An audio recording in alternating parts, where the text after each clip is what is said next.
Abigail Whitmore slammed the serving dish down on the table so hard the silverware jumped, looked the most powerful man in 3 counties straight in the eye and told him exactly what kind of man she believed he was. Cruel, arrogant, and not worth the meal she'd spent 6 hours preparing. The whole room went airless. Her father's face went the color of ash. And Nathaniel Carter, the man every woman in Willow Creek had spent years trying to catch, simply stared at her like she'd just done something no one in his entire life had ever dared to do before. She had no idea he'd come to marry her. If you're new here, please subscribe to this channel and hit that notification bell so you never miss a story. And drop a comment telling me what city you're watching from. I love knowing how far these stories travel. Now settle in, because this one is going to take you somewhere you won't forget. The summer of 1882 came to Willow Creek, Colorado, the way bad news always did, quietly and all at once. The grass along the eastern ridge had been yellowing since April. The creek itself, which the town had been named for, had dropped 2 feet below its usual line, leaving a pale chalk mark along the rocks that old-timers said they hadn't seen since the drought of '67. The cattle were restless, the soil was dry, and anyone who'd been ranching in that part of Colorado long enough to know what those signs meant had started doing their private calculations, looking at their books, and praying that the summer wouldn't take from them what the last 3 winters had already tried to start. Thomas Whitmore was not praying. He was past that. He was sitting in the chair by the front window every morning before sunrise, not because he was an early riser by nature, but because sleep had stopped coming for him sometime in March and hadn't returned since. His hands, which had once been the strongest on the property, rested in his lap, like tools that had been set down for a job that was already finished. The rheumatism had taken most of the grip from his right hand by the previous autumn, and a coughing sickness that the doctor in town couldn't fully name had spent the winter working on what remained of his stamina. He was 61 years old, and he felt every single year of it pressing down on his chest when he breathed. But Thomas Whitmore was not a man who spoke about what pressed on him. He was a man who wrote letters. Abigail didn't know about the letter. She didn't know about it because her father had written it in the hour before dawn on a Tuesday in late April, sealed it himself, and ridden it personally to the postal station in town without telling her where he was going. She'd been out at the eastern fence line that morning, replacing 3 posts that had rotted through over the winter, and by the time she came back in with mud on her boots and splinters in her palms, Thomas was already back in his chair by the window, looking exactly the same as he always did, tired, quiet, and carrying something he wasn't going to share. She had learned not to push him. Not because she didn't care, but because she had come to understand, after 25 years of living beside this man, that Thomas Whitmore revealed things in his own time and in his own way. Pushing him only made him go further inside himself, and she couldn't afford to lose him any further than he'd already gone. So she pulled off her boots at the door, washed her hands at the basin, and asked him if he was hungry. He said he wasn't. She made him a plate anyway, and set it on the table, and sometime before noon it was empty, so she counted that as a small victory, and went back out to work. That was the rhythm of their life that spring. Abigail worked. Thomas watched. The ranch either stayed afloat or it didn't, and every morning Abigail woke up and decided again that it was going to stay afloat one more day because somebody in this family had to make that decision, and it was clear that person was going to be her. She was 25 years old. She had grown up on this land, and she knew every acre of it, the way some people know the faces of people they love, by instinct, by memory, by all the small details that don't matter, until suddenly they're the only thing that matters. She knew which section of the south pasture held moisture longest after rain. She knew which of the fence posts along the creek bed were just starting to go soft before they showed any visible rot. She knew which of the cattle were leaders and which ones would follow, and she knew that if you lost a leader in a herd, you had 3 days before the rest of them started making bad decisions on their own. She was not a woman who had been taught these things by a school book. She had learned them by doing, season after season, with her own hands and her own mistakes, and her own stubborn refusal to let this piece of land die, just because circumstances had turned difficult. The town of Willow Creek had opinions about Abigail Whitmore. Towns always did. The women who gathered at the dry goods store on Saturday mornings spoke about her in the careful way people speak about someone they can't quite categorize, with a mixture of grudging respect and something that edged if they weren't paying attention into something less charitable. They acknowledged that she worked hard. Everyone acknowledged that. What they debated in those Saturday morning conversations over bolts of calico and sacks of flour was whether working hard was going to be enough for a woman in Abigail's particular situation. Her particular situation, as the town defined it, included the failing ranch and the sick father and the absence of any suitor with serious intentions. But it also included, and this was the part the women at the dry goods store spent the most time on, the fact that Abigail Whitmore was a large woman. Not in the way of someone who had let herself go. Anyone who watched her work for 5 minutes could see there was nothing soft about how she lived. But she was heavy in a way that the world of 1882 had already decided said something about a person, and the world of Willow Creek, Colorado, was not inclined to revise that opinion just because the evidence didn't support it. Abigail knew what they said. She had known for years. She had also decided somewhere in the process of learning to repair a fence post by herself at age 17 and balance a ranch's books by age 19 and talk a creditor out of foreclosing at age 22. That what the women at the dry goods store said about her on Saturday mornings was not information she needed to function. She had her land. She had her father. She had her work. That was enough. Or it had been enough until the morning in late May, when Thomas Whitmore finally told her that he'd been corresponding with a man named Nathaniel Carter. He didn't tell her why, not the full truth of it. He said only that Carter was a successful rancher from Harlan County, that he was coming to supper in 3 weeks' time, and that Abigail should prepare something appropriate for company. "What kind of company?" she asked. "The important kind," Thomas said. "The kind a man doesn't refuse." She had looked at her father for a long moment. He looked back at her with his tired eyes, and she could see that he was not going to say more than that, and that pushing him would accomplish nothing, except making the next 3 weeks uncomfortable for both of them. "All right," she said. "I'll put together a proper supper." "Thank you, Abigail." "Don't thank me yet," she said. "I haven't cooked it." He almost smiled. That was the closest thing to lightness she'd gotten from him in months, and she held on to it as she went back out to the work that was always waiting. She spent those 3 weeks trying not to think too hard about who Nathaniel Carter was, or what the important business might be. She had enough actual concrete physical problems to occupy her thinking. The south water trough had developed a crack that was losing them 3 gallons a day. One of the older mares had gone lame in the left foreleg and needed attention every morning before anything else. The account books were sitting on the desk in her father's study, showing numbers that Abigail had been rearranging in her head for weeks, trying to find a configuration in which they added up to something other than what they actually added up to. They didn't. She knew they didn't. She just hadn't figured out yet what she was going to do about it. The evening. Nathaniel Carter arrived. Abigail was in the kitchen. She had been cooking since noon, not because the meal required that much time, but because cooking was the one form of work she did that let her mind go quiet, and she had needed her mind to go quiet that day more than usual. She had made a proper roast, the kind that required tending, and biscuits from scratch, and a dried apple pie that had been her mother's recipe, the one she only made for occasions that deserved it. She heard the horse before she heard the man. A single horse moving at the unhurried pace of someone who didn't feel the need to announce himself with any urgency. She heard it come around to the front of the house, heard it stop, heard the creak of leather as someone dismounted, and then heard her father's voice from the front room saying something she couldn't quite make out through the kitchen wall. She stayed where she was. She would come out when the meal was ready. That was her job tonight, or the job she had assigned herself. Feed the company, be civil. Find out what this important business was, and then make whatever decision needed to be made afterward with clear information in front of her. That was how she approached most things, and she saw no reason to change her approach for a rancher from Harlan County, no matter how important her father seemed to think he was.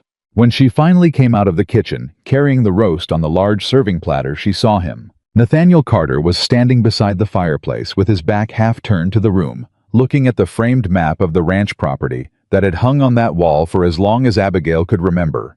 He was taller than she'd expected, broader across the shoulders. His coat was good quality, She noticed that immediately, because she noticed practical things, and his boots were the kind that were made to last, rather than to impress, which told her something. His hat was in his hand, and his dark hair had the slightly flattened look of a man who'd been wearing that hat for a long ride. He turned when she came in. He had a strong face. Not a kind face, not from what she could read in those first few seconds, but a face that had done a great deal of thinking and not very much apologizing. His eyes moved over her in a single, unhurried assessment. Not the kind of look that was meant to be rude, she thought, but the kind of look that was simply habitual, the look of a man who was accustomed to evaluating things quickly and reaching conclusions. She had the distinct impression that he reached one about her in approximately 4 seconds. "Miss Whitmore," he said. His voice was even and low, and he nodded rather than offered his hand. "Mr. Carter," she said. She nodded back and set the roast on the table. "Supper's ready whenever my father wants to sit." Thomas was already moving toward his chair at the head of the table, moving the way he moved these days, carefully, with the deliberate attention of a man who has learned that his body requires negotiation. Carter pulled out his own chair and sat with the ease of a man completely comfortable in any room he entered, which was either a virtue or a warning, and Abigail hadn't decided which yet. She went back to the kitchen for the biscuits and the gravy and the last of what needed to come out, and she was telling herself to keep her observations to herself and be civil and find out what she needed to find out, and she believed she was going to be able to do that. Then supper began, and she started to understand what kind of man Nathaniel Carter actually was. He spoke exclusively to her father. Not in the way of a man who was focused and businesslike, she could have respected that, but in the active, continuous, deliberate way of a man who had assessed the room and decided that one of the two people in it was worth addressing and the other one was not. He spoke to Thomas about cattle prices in Harlan County. He spoke about the railroad expansion and what it was going to do to land values along the Eastern Corridor. He spoke about water rights legislation that was moving through the territorial government and about which ranches had positioned themselves well to take advantage of it and which had not. I was not unintelligent. Abigail would have found it easier if he'd been unintelligent because she could have dismissed him quickly and moved on. But he knew his subject. He spoke precisely, and he thought before he spoke, and under other circumstances at another table, she might have found him interesting to listen to. But he never once looked at her, not when she refilled his coffee, not when she passed the biscuits, not when she sat back down at the table and ate her own meal in a silence she had not chosen but was apparently expected to maintain. He looked through her the way a man looks through furniture, not with contempt exactly, but with the complete, effortless, unconsidered absence of recognition that is somehow worse than contempt, because contempt at least requires you to have been noticed first. She ate her meal. She kept her expression neutral. She listened to him tell her father about the importance of decisive management on a struggling property, using the word struggling in a way that acknowledged without any particular delicacy that he was aware the Whitmore Ranch was struggling and had formed opinions about why. "A property in this kind of condition," he said, gesturing slightly toward the window without quite looking at her, "requires clear-headed decision-making, someone with a firm hand. The kind of management that doesn't let sentiment get in the way of what the land actually needs." Thomas nodded slowly. He had the look of a man listening to a sermon he'd already agreed to attend. Abigail set her fork down. She did it quietly. There was no drama in the motion. She simply set it down on the edge of her plate and looked at Nathaniel Carter and said, "What kind of sentiment are you referring to, Mr. Carter?" He looked at her. For the first time all evening, he actually looked directly at her, and she could see mild surprise crossing his face, quickly controlled. "I beg your pardon. You said sentiment gets in the way of good management," she said. "I'm asking what sentiment you're referring to. I manage this property. I've managed it for 3 years. So if you have a specific observation about how sentiment has affected our decisions here, I'd be interested to hear it stated plainly." A pause. Nathaniel Carter looked at her father. Thomas was looking at the table. "I meant only," Carter said carefully, "that properties of this nature often suffer when practical decisions are deferred out of what?" Abigail said. "Finish the sentence, please."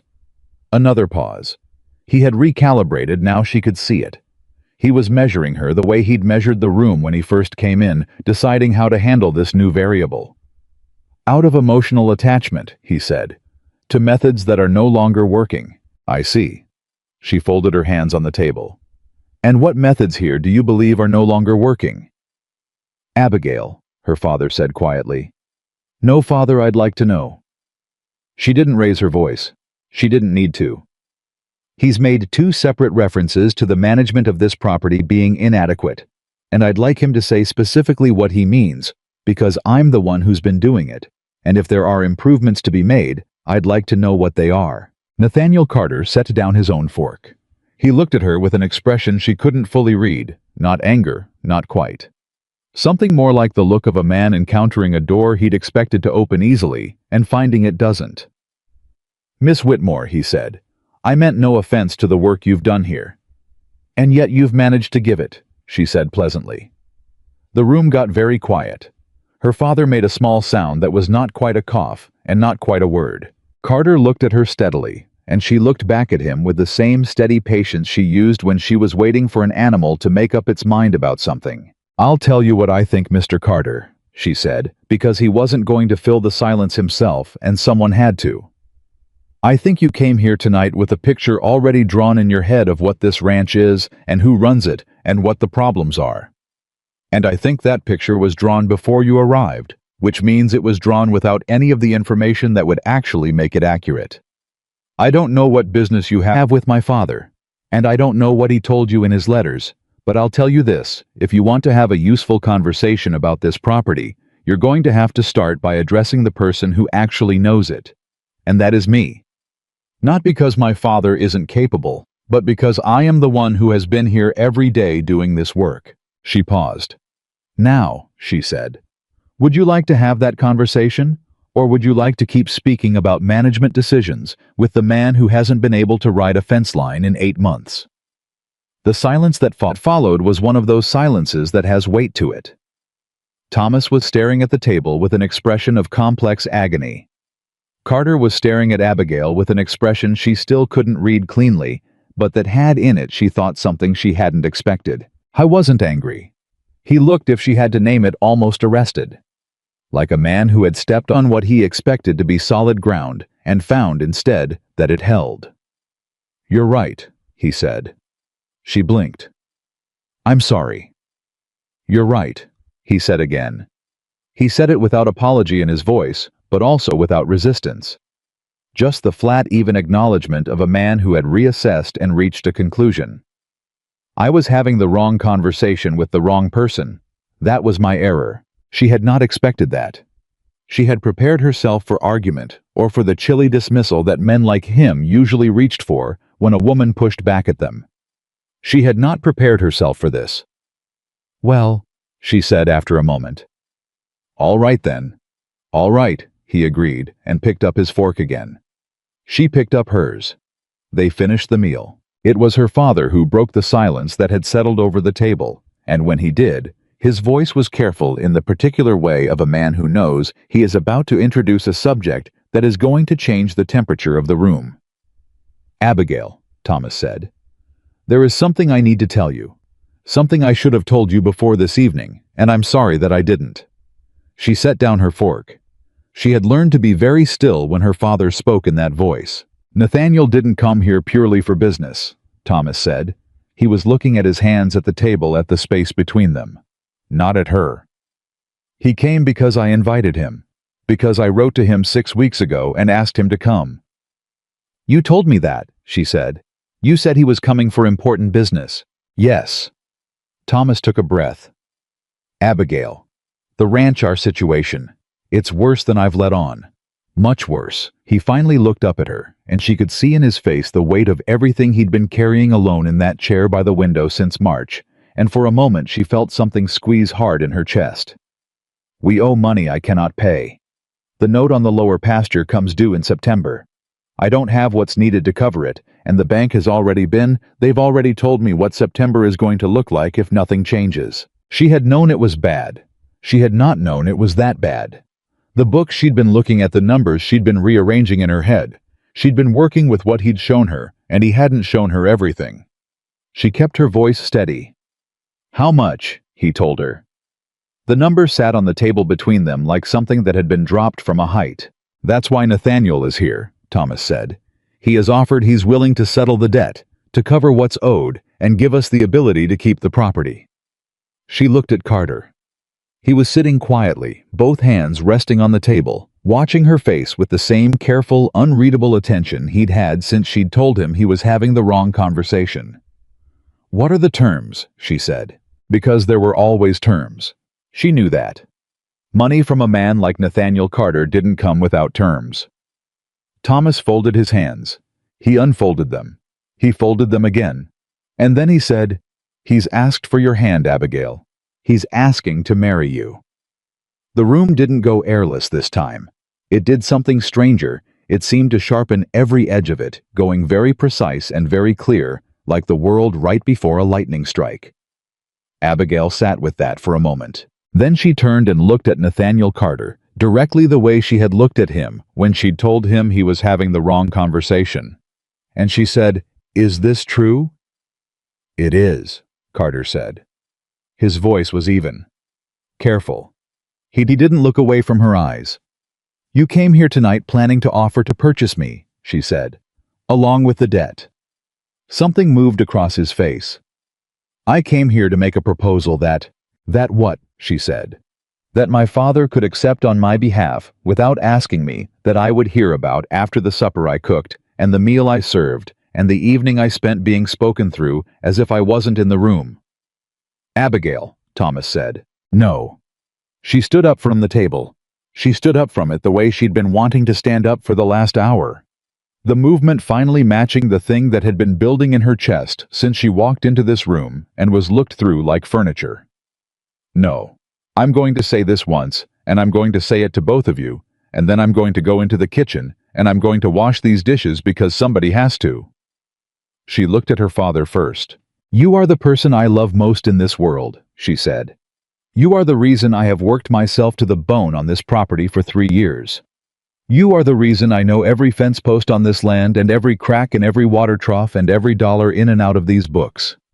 I have given everything I have to this place because it is your place, and because you are my father, and because I love you." Her voice didn't break. She didn't let it. "And you sat across from me for 3 weeks knowing what you had arranged, and you said nothing. You let me cook a meal for the man you'd already decided I was going to marry, and you said nothing." Thomas's face was a portrait of regret that she almost couldn't look at. She turned to Carter. "And you?" she said. "I don't know you. I don't know what you're like when you're not sitting at a table making decisions about someone else's future. I don't know if you're a decent man, or a calculating one, or some combination of the two that you've found useful. What I know is what I've seen tonight. You walked into this house and you looked at this property like you were calculating what it might be worth. You spoke about its management without asking who was doing the managing. And you sat down to a meal that I cooked and spent the whole of it talking past me like I was part of the furniture." She met his eyes. "I am not furniture," she said. "I am not a debt settlement. I am not a business arrangement wrapped up in a woman's body and handed across a table to make 2 men's accounting come out right. I don't care how much money you have, Mr. Carter. I don't care what you're willing to pay. I am not for sale. And if that is what you came here for, then I am sorry for the long ride, but I'm going to have to ask you to make it again in the other direction." She picked up her plate. She picked up Carter's plate. She picked up her father's plate. She walked to the kitchen. She heard nothing from the room behind her for a long time. Then she heard the low murmur of her father's voice, and the lower, quieter murmur of Carter's answer, and she stood at the basin, and she washed the dishes, and she did not cry because she was Abigail Whitmore, and there was still work to be done. What she did not know, what she could not have known, standing at that basin, with her hands in the water, and her heart hammering with something between fury and grief, was that Nathaniel Carter was sitting at her father's table in the near dark of the cleared room, and he was not looking at the debt figures Thomas had spread out. He was looking at the door through which she had walked, and his expression was not the expression of a man who had been refused. It was the expression of a man who had for the first time in a very long time been surprised. And Nathaniel Carter was not a man who was easily surprised. He sat with that for a while. He turned it over in his mind, the way he turned over everything carefully, without rushing to a conclusion, looking at it from more than one side. Then he folded the papers Thomas had placed before him, slid them across the table with one hand, and said in a voice that was quiet and not unkind, "Don't press her, Thomas. Whatever happens, don't press her." Her father looked up at him with the eyes of a man who had expected this evening to go differently and was not sure what it had become. "She's stubborn," Thomas said. "Always has been." "Yes," Carter said. He stood and picked up his hat from the chair beside him. "She is." He said it in a tone that Thomas Whitmore couldn't quite interpret and that he would think about for many days afterward. It was not disapproval. It was something considerably closer to respect. Nathaniel Carter left the Whitmore property that night without a signed agreement, without a promise, and without the answer he had ridden 3 counties to collect. He rode back toward town in the dark at the same unhurried pace he'd arrived with. And if anyone had been watching from the road, they would have thought he was a man entirely unbothered by the evening's outcome. He was not unbothered. He was not angry either, which was the thing that surprised him most. He had expected to feel anger.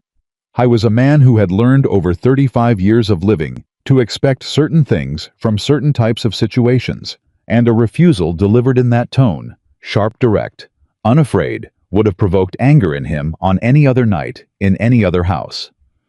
But what he felt instead, riding back through the dark toward the hotel in town, was something closer to the feeling he got when he looked at a problem from one angle for too long and then accidentally caught sight of it from another and saw something he hadn't been able to see before. I kept seeing her face. Not in the way a man sees a woman's face when he is thinking about beauty, though he would have been lying to himself if he'd claimed she wasn't.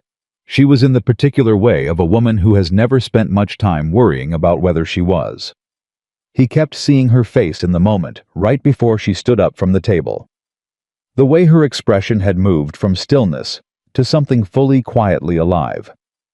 The way she had looked at him, not with hatred, and not with fear, and not with the particular brand of wounded dignity that women in her position were supposed to perform in moments like that one. She had looked at him like he was a problem she had already solved. That was what he couldn't stop turning over. He had come to the Whitmore ranch expecting a woman who would be grateful.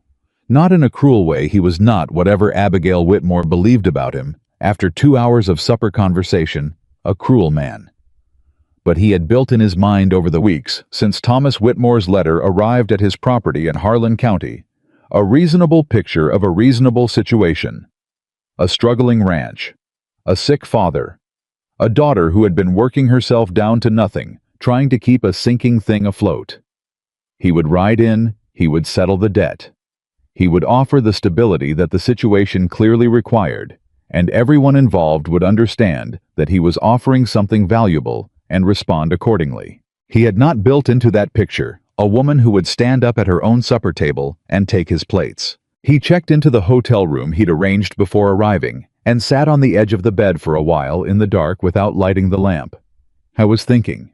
He did his best thinking in the dark without distraction, which was a habit that had served him well in business, and less well in the rest of his life, which had not, if he was being honest with himself, amounted to very much beyond business. He tried to be honest with himself. It was a practice he had developed specifically because it was difficult. Easy things didn't require practice. The honest answer, sitting on the edge of that hotel bed in Willow Creek, Colorado, was that he had walked into Thomas Whitmore's house and proceeded to behave exactly the way Abigail had said he'd behaved. He had looked at the property as something to be assessed. He had spoken to Thomas and not to her. He had made remarks about the management of the ranch without asking who was managing it, and when she'd called him on it, he had started to do the thing he always did when someone pushed back at him. He had started to explain himself in a way that was very close to condescending before she'd interrupted him and made him stop. She'd made him stop. He lay back on the bed without taking his boots off and looked at the ceiling. That was the part that sat with him the longest, not the refusal. Refusals he understood. Refusals were information. But the specific mechanism by which she had stopped him, the precision of it, the complete absence of performance in it, the way she'd simply asked him to finish his sentence and then waited with absolute patience for him to either do it honestly or catch himself in the evasion that was something he hadn't encountered before. Not from anyone. Not from the bankers he negotiated with. Not from the business partners he had outlasted. Not from the men who had tried over the years to best him at one thing or another. She hadn't tried to best him. She had simply refused to let him be less than honest, and the result was that he'd sat there and been honest, and that honesty had cost him nothing except the comfortable, incorrect version of the evening he'd planned. He thought about that for a long time. Then he thought about the number Thomas had shared with him, the debt that was coming due in September, the note on the lower pasture.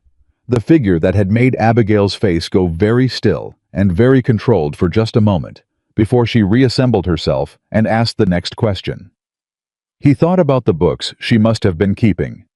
He thought about the fence lines she'd described managing the water trough she'd mentioned in passing as something that needed attention, the way she'd said every fence post on this land, like a person reciting something they'd had to memorize under pressure. She'd been managing it all, and her father had been protecting her from the full scope of how bad things were, which meant she'd been managing it all without the complete picture. Which meant every decision she'd made had been made with incomplete information, and those decisions had still somehow kept the property alive long enough for him to ride up to it tonight and find it still standing. He closed his eyes. He thought, that is not an ordinary woman. I thought I handled this very badly. He thought last of all, because he was a man who finished his thoughts even when they were uncomfortable, I am going to have to try again. Abigail did not sleep much that night either, but unlike Nathaniel Carter, she did not lie still. She worked. That was her method for the kind of thoughts that wouldn't quiet themselves. She moved. She found something physical to do, something that required her hands, and left her mind free to process whatever it needed to process without her having to sit with it directly. She checked on the lame mare. She walked the section of fence along the north property line that she'd been meaning to inspect since Tuesday. She sat in the barn for a while in the company of the horses, which was where she had always gone when she needed to think without anyone watching her think, and she let the night work through her. She was not regretting what she'd said. That was the first thing she checked, the way you check a wound to see if it's still clean. She went back over every word, and she found that she meant them all, and she would say them all again.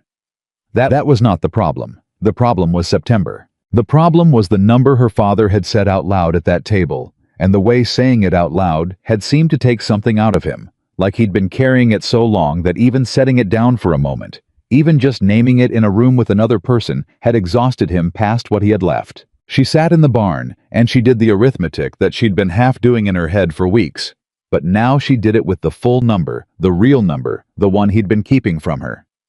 She turned it over. She looked at it from every side. She thought about what she could sell, what she could defer, what she could restructure if the bank would let her, and she came, as she had been coming for months, without the full information to confirm it, to the same conclusion. There wasn't a way, not on her own, not in the time available. The land would cover the debt, but it would do it by ceasing to be their land, and that was not a solution, that was just a different kind of losing. She sat with that for a while. She was still sitting with it when she heard the creak of the barn door and turned to find her father standing in the opening, wrapped in the old wool coat he'd had since before she was born, looking at her with the expression of a man who has come to say something he has been rehearsing for hours. "I know it's late," Thomas said. "It is," she agreed. She didn't tell him to go back to bed, though she wanted to. "Come in and sit down if you're going to stand there." He came in. He found the old milking stool that had been in that barn since her childhood, and lowered himself onto it with the careful, negotiated movement that his body required now. He was quiet for a moment, gathering himself. "I should have told you sooner," he said. "I know that." "You should have," she agreed. She kept her voice neutral. She was not going to let herself be unkind to him. She was not going to let herself be kind to him in a way that wasn't honest either. "Why didn't you?" How was quiet again. "Then, because you carry enough." She looked at him. "You carry all of it," he said. "Everything on this property. You always have. Since your mother died, you have carried everything, and you have never once complained to me about it, and I—" He stopped. He started again. "I didn't want you to carry this too. Not until I had a solution to go with it. Not just the problem alone. She understood that. She hated that she understood it because understanding it meant she couldn't be straightforwardly angry about it, and she had been relying on that anger to carry her through the night. "The solution you came up with," she said carefully, "was to marry me to a stranger."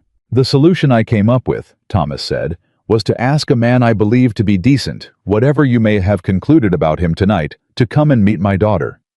With the hope that—" He stopped. "Abigail. He's a good man."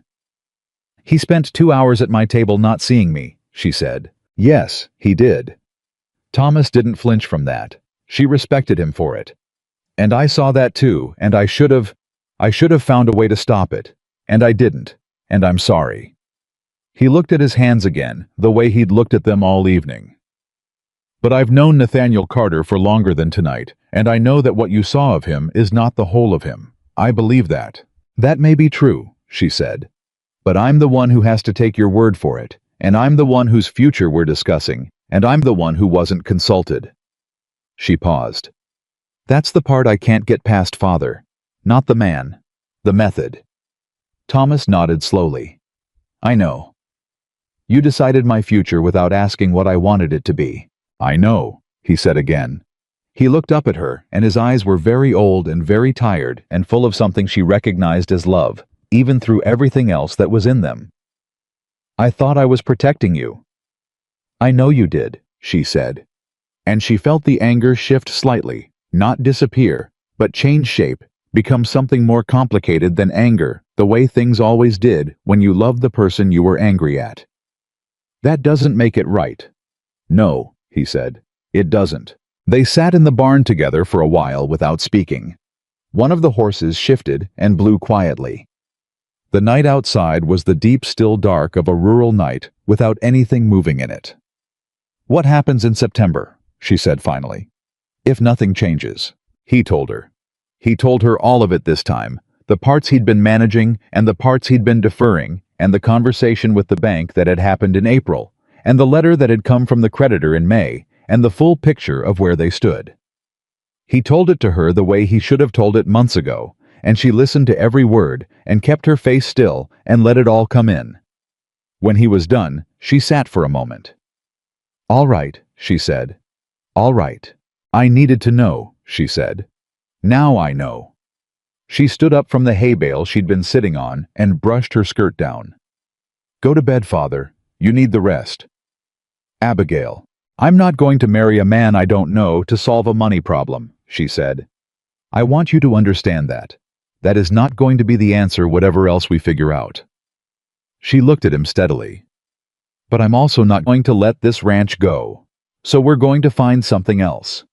Between the two of us, we are going to find something else." "Understood." Thomas Whitmore looked at his daughter for a long moment. She stood in the barn in the near dark, still in her supper clothes, hair coming loose from its pins, eyes steady and certain, and he thought not for the first time that whatever she had inherited from him was outweighed by what she had become on her own. "Understood," he said quietly. He went back to the house.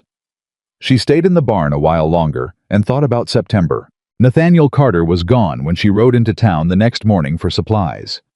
His horse was not at the hotel post, and the hotel clerk, without being asked, mentioned that the gentleman from Harlan County had settled his bill and ridden out at first light. She absorbed that information without comment, bought the flour and the salt and the 2 new hinge pins she needed for the south gate, and rode back to the ranch. She put him out of her mind.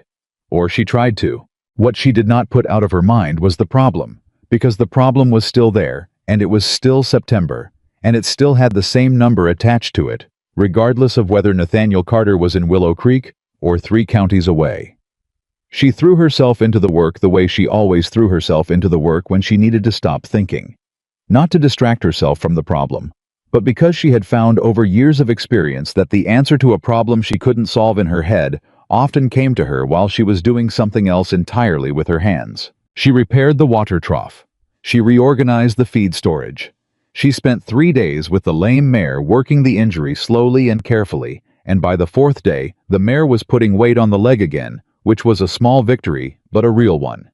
She started writing letters, not to Nathaniel Carter. to every contact she had built over 3 years of managing the ranch neighboring property owners, the feed merchant in the next town, the banker she'd worked with twice before when things had gotten tight. She wrote to all of them carefully and honestly explaining the situation, without inflating it or deflating it, laying out what she needed and what she could offer, and asking if any of them saw an angle she'd missed. Most of them didn't write back. The ones who did write back were kind about it, which was almost worse because kind refusals still meant no. June passed. The creek dropped another 6 inches. 3 of the calves she'd been counting on to strengthen the herd that fall fell sick with the same respiratory illness that had been moving through the county, and she lost 2 of them, despite everything she tried, which hit her harder than she allowed herself to show, because she couldn't afford to lose the momentum of the work. She kept going. July came in hot and relentless. The drought that had been threatening all summer settled in for what was starting to look like a long stay. The eastern ridge was fully yellow now, and the pasture grass along the creek was thinning, in a way she watched every morning with the focused attention of someone waiting for bad news that hasn't quite arrived yet. And it was in the 3rd week of July, on a morning when the heat was pressing down like a physical weight, and she was out at the eastern fence, checking the water situation in the low pasture, that she heard a horse coming up the road, and turned to find Nathaniel Carter riding toward her. She stood completely still. He pulled up about 20 feet from where she was standing and stopped. He was dressed for working, not for a dinner meeting. Plain clothes, work boots, no pretense of formality in any of it. He looked at her across the distance between them, and he did not pretend that the last time they'd seen each other hadn't ended the way it had. "Miss Whitmore," he said. "Mr. Carter." She kept her voice level. "I wasn't expecting you." "I expect not," he said. He didn't get down from the horse immediately. He stayed where he was, giving her the distance she realized, leaving it up to her whether it got smaller. "I came to apologize." "You apologized at the table," she said. "Not properly," he said. "And not for the right things." He paused. "May I get down?" She considered him for a moment. Then she nodded once. He dismounted and ground-tied the horse the way a man does when he doesn't intend to be moving fast in any direction soon. He walked toward her and stopped at a respectful distance, hat in his hands, turning at once. "I handled that evening very poorly," he said. "Not just the proposal. The proposal was its own category of poor handling, but the supper itself. The conversation. The way I came into your house and behaved as though the person who ran it wasn't worth addressing." He met her eyes, and she could see that this was not a speech he'd rehearsed into smoothness. It was being constructed as he went, which made it land differently than she'd expected. "I don't have a reason that makes it better. I have an explanation if you want it, but I don't think explanations are what you need from me." "What do you think I need from you?" she said. He considered that. She appreciated that he actually considered it instead of answering immediately. "Honesty, probably," he said. "Though I'm aware I don't have much credibility in that department after the other evening." "No," she agreed. "You don't." "Then I'll earn it back by starting now," he said. "I came back because I haven't been able to stop thinking about what you said. Not the refusal, I understood the refusal. But what you said about being had without being seen. About being a piece of furniture in your own house." He paused. "That's the part I can't get past. Because you were right. And I have been. I have spent a long time in business and very little time in the company of people who tell me when I'm wrong. And you did it in about 45 minutes, which is approximately 45 minutes less than anyone else has ever managed." Despite herself, she felt something move in her that was not quite a smile, but was related to one. "That's not a compliment I've received before," she said. "I imagine not," he said. "But I mean it as one." She looked at him in the hard July sunlight, this tall, broad, dark-haired man from Harlan County who had ridden back 3 counties after she'd told him to ride the other direction, and she tried to read him the way she read the land, not by what she expected to find, but by what was actually there. How uncomfortable. She could see that. He was a man who was not accustomed to standing in front of someone with his hat in his hands, and the discomfort was real and not performed. He was also, she noticed, not trying to hide it. He was not reaching for the smooth, businesslike manner he'd had at the supper table.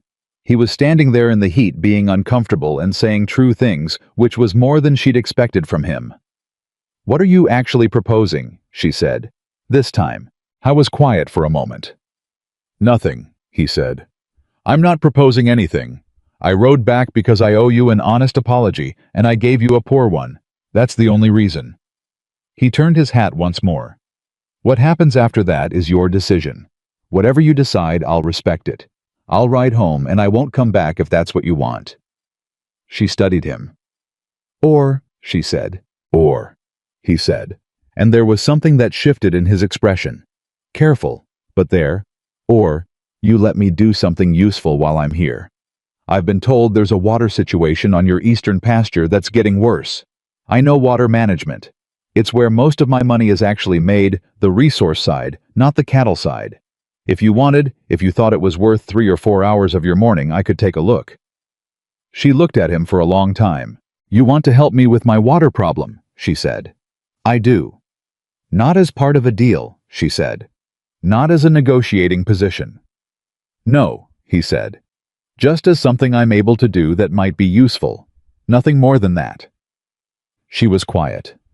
The heat pressed down. In the distance, the creek glittered in the way it glittered when it was too low, the light catching it wrong. "The low pasture is about half a mile east," she said finally. "You'll need to put your horse in the shade by the east fence. There's water in the trough there, though it's lower than it should be, which is rather the point." He nodded. He didn't smile, didn't make a remark. He just turned and went to his horse and did what she'd said. She watched him go. She thought, "I don't trust him." She thought, "But I don't trust anyone who hasn't given me a reason to yet." She thought, "I'll give him the morning." She picked up her tools and followed him east. What happened in the next 3 hours was not what she expected. She had expected him to arrive at the low pasture and do what men who wanted to impress her usually did: make large, confident pronouncements, point at obvious things, as though she hadn't already seen them offer solutions that would require his money to implement, and therefore bring them right back around to the conversation she'd walked away from. He did none of that. He walked the line of the low pasture slowly and quietly, looking at the ground and not talking. He crouched down at 2 different points to look at something in the soil texture, and once he asked her a question about where the upstream diversion sat, and whether it had been adjusted since the creek dropped. She told him. He nodded and walked another 40 feet along the line, and crouched again, and she found herself watching his hands, the way they moved over the ground. Not the hands of a man performing expertise, but the hands of a man who had actually gotten down in the dirt with a problem before. "Here," he said after a while. She came and stood beside him. He was pointing at a slight depression in the ground, barely visible, that she had in fact noticed and been uncertain about. "What about it?" she said. "This is where you're losing it," he said. "Not the creek level. The creek level is a problem, but it's not your main problem. This depression is sitting directly over an old subsurface channel. I've seen this on 2 other properties on the eastern plain. The water's going down instead of moving laterally the way you need it to. You're irrigating the ground 10 feet below you instead of the pasture." He looked up at her. "It can be fixed. It takes 2 days of work, and it costs almost nothing if you have access to the right clay material, which I believe there's a deposit of on your north ridge." She was quiet for a moment. "Show me," she said. He showed her. By the time the morning was over, she had 3 pages of notes in her own handwriting. A clear plan for addressing the water loss in the low pasture, and a significantly altered sense of who Nathaniel Carter was when he wasn't sitting at a dinner table trying to be impressive. He was, it turned out, very good at what he did. How was also, it turned out, capable of spending 3 hours solving a problem alongside a person without once making it about himself. She didn't tell him any of this. But she made him a cup of coffee when they came back to the house, which was the first thing she'd offered him since the night she'd taken his plates. He accepted it without comment and drank it on the porch, and then said he'd be heading back. "Thank you for your time," she said. "Thank you for yours," he said. He mounted and started down the road. She stood on the porch and watched him go, and she was trying to figure out what exactly she had just learned about this man, and whether it changed anything. And she was fairly sure it didn't change the fundamental things, the things about respect and equality and the right of a woman to be consulted about her own future. But it had changed something. She was honest enough to admit that. She went back inside. She found her father standing in the kitchen doorway, with a look on his face that she recognized from her childhood, as the look he got when he'd been trying very hard not to ask a question. "Not a word," she said, walking past him. He didn't say a word. But she could hear in the silence he maintained the very careful shape of a smile. The talk started in Willow Creek, the way talk always started in a town that size, without anyone meaning to start it, and with everyone meaning to continue it. Someone at the dry goods store had seen Nathaniel Carter's horse at the Whitmore property on a Tuesday morning. Someone else had seen it again the following week. By the time the third week came, and Carter had ridden out to the eastern pasture for the third time, the Saturday morning crowd at the dry goods store had built a complete narrative out of those three facts that was large enough, detailed enough, and wrong enough to have been published as fiction. Abigail heard versions of it from 3 different people in the space of 4 days. In the version she heard most frequently, she had reconsidered the proposal and was now pursuing Carter actively, which said everything about the kind of story the town preferred to tell about a woman in her situation. In a secondary version, which she liked marginally better, but was still entirely wrong, Carter was pursuing her, and she was sensibly holding out for better terms. Nobody's version included the water management problem in the low pasture, which was the actual thing that had been happening on those Tuesday mornings.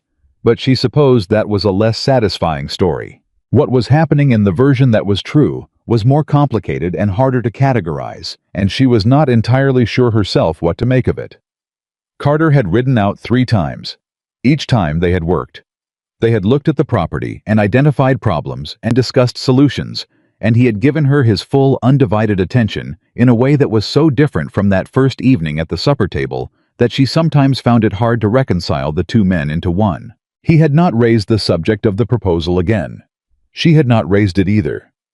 They spoke about water tables and soil composition and cattle management and the legislation coming out of Denver, and they argued once for the better part of an hour about the best approach to the North Ridge clay deposit, and he had turned out to be wrong, and she had turned out to be right, and he had said so directly and without making an ordeal out of it. She had respected him for that. It was a narrow thing, respect, she was aware of that. It was not the same as trust, and it was not the same as forgiveness, and it was certainly not the same as the thing that the Saturday morning crowd at the dry goods store had decided was happening between them. But it was real, and it was growing in the careful, incremental way that real things grew without permission and without announcement. It was in the 4th week of this arrangement, on a morning when the heat had finally broken slightly, and the air had the first faint suggestion of the autumn that was coming, that Carter arrived at the Whitmore property and found Abigail not at the eastern pasture, or the water trough, or anywhere else. She was usually working, but sitting on the front porch steps with a letter in her hands. He dismounted and came as far as the porch gate. "Bad news," he said. She looked up at him. She'd been so focused on the letter that she hadn't heard him come up the road, which was unlike her. "The bank moved the date," she said. "The note on the lower pasture, they moved it forward." He was very still. "How far forward?" 6 weeks, she said. "Instead of September, it's August, the end of August." He came through the gate. He sat down on the porch step beside her, not close, not presuming anything but close enough that she didn't have to speak across a distance. "Let me see the letter," he said. She handed it to him. He read it. He read it twice, which was how she knew he was taking it seriously, and not just performing that he was. "This is not legal," he said. "They can't move the date unilaterally without—" "I know," she said. "I know it may not be legal. I also know that by the time I could fight it legally, the date would have passed, and the property would be in their hands, and then I would be fighting it from a different position entirely." She took the letter back. "They know that too. That's why they did it." He was quiet. "They want the property," she said. It was not a question. She had put it together in the 20 minutes since she'd opened the letter. "It's not about the debt. The debt is the mechanism. What they actually want is the land." "Yes," Carter said.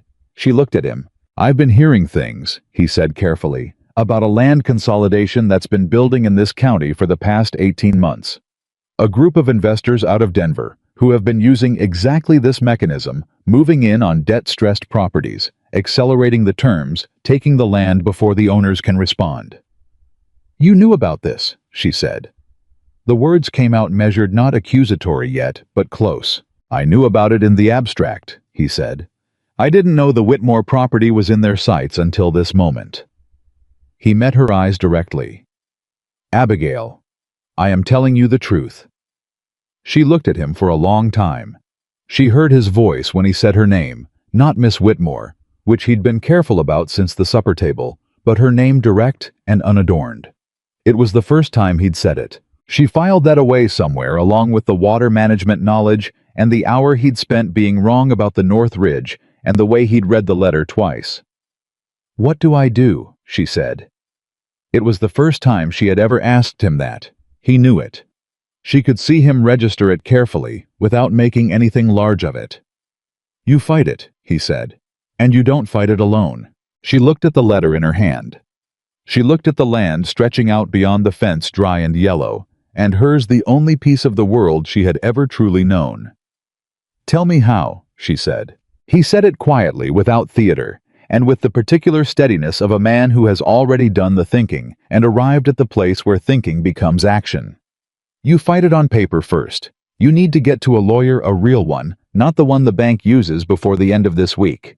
You need documentation of the original agreement, every letter they've sent you, and every payment record going back to the beginning.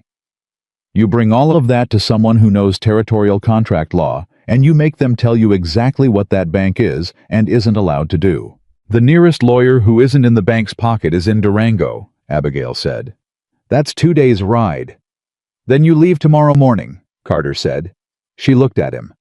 "And the ranch?" "I'll stay," he said, just like that. No negotiation, no conditions attached. "I'll keep an eye on the property while you're gone. Make sure nothing moves that shouldn't move." She was quiet for a moment.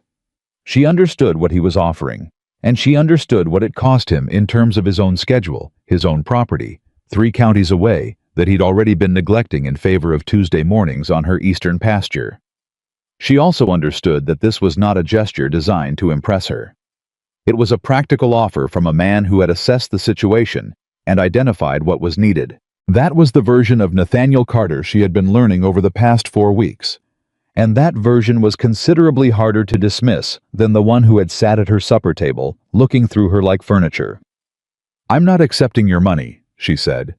"I want that clear before anything else." "I know," he said.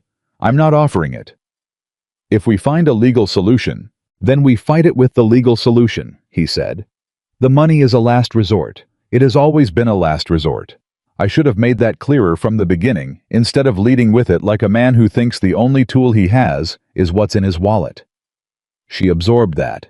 She was learning a capacity for self-assessment that surprised her every time it surfaced, because it was not the quality she had expected from him, and not the one he'd shown her at first. "All right," she said. She stood up from the step and folded the letter into her apron pocket with the decisive motion of someone putting a problem away until they can do something about it. "I'll leave at first light. I'll take the bay. She's faster than she looks, and she doesn't tire on long roads." "Take the main road through Colton," Carter said. "Don't go through the Valley Pass. If this group out of Denver is as organized as I believe they are, they'll have eyes on the obvious routes into this property. I don't want anyone seeing which direction you're heading until you're already most of the way there."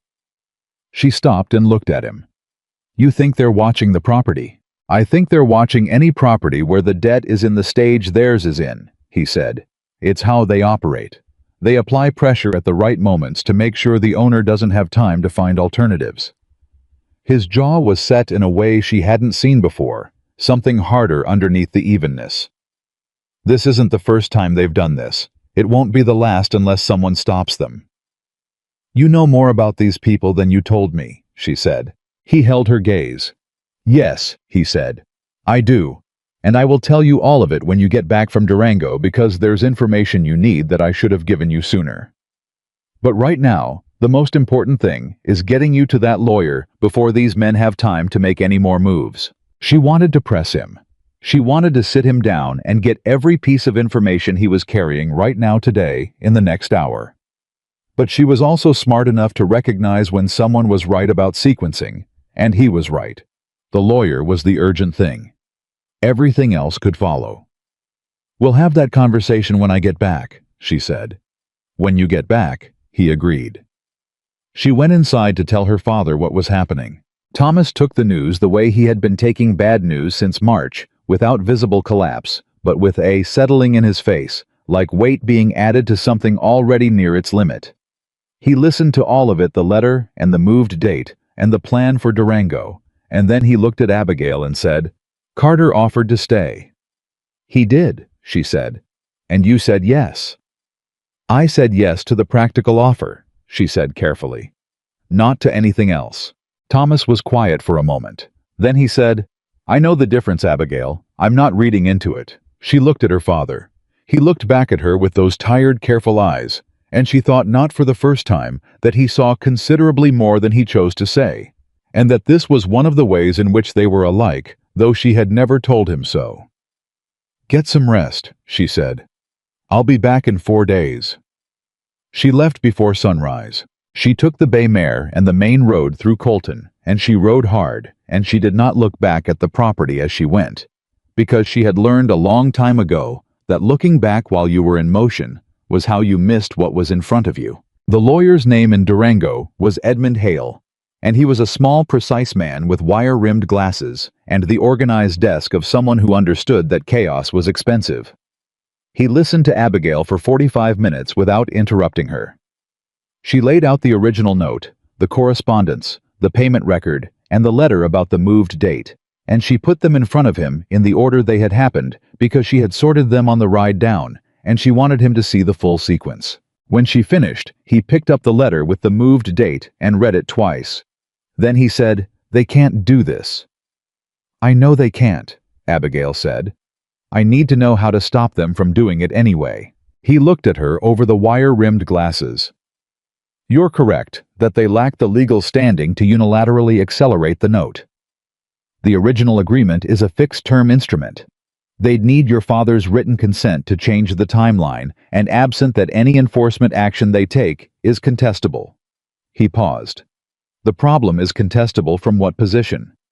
If they move against the property before you've filed, you're contesting from outside, which is slower and more expensive, and gives them the advantage of possession while the case moves. So I need to file first," she said. "You need to file first," he said. "An injunction to prevent any enforcement action until the original timeline is restored and reviewed. I can draft it today if you're willing to authorize me." "What does it cost?" he told her. It was not a small number, but it was a manageable number, not the kind that required a man from Harlan County to solve, just the kind that required her to redirect the money she'd been holding back for the fall seed purchase and accept that she was going to need to find another way to handle seed this year. "Draft it," she said. He drafted it. She sat in his office while he worked, and she did not pace and she did not fidget because she had made the decision, and second-guessing it was a waste of energy she needed elsewhere. She answered his questions when he had questions. She signed where he told her to sign. She made sure she understood every word of what she was authorizing before she authorized it. By the time she rode back out of Durango, it was late afternoon, and she had a copy of the filed injunction in her saddlebag, and the particular feeling she always got when she had done the right thing in a hard situation. Not relief exactly, but a kind of settling the feeling of having chosen correctly under pressure. She stopped for the night in Colton and was back on the road before dawn.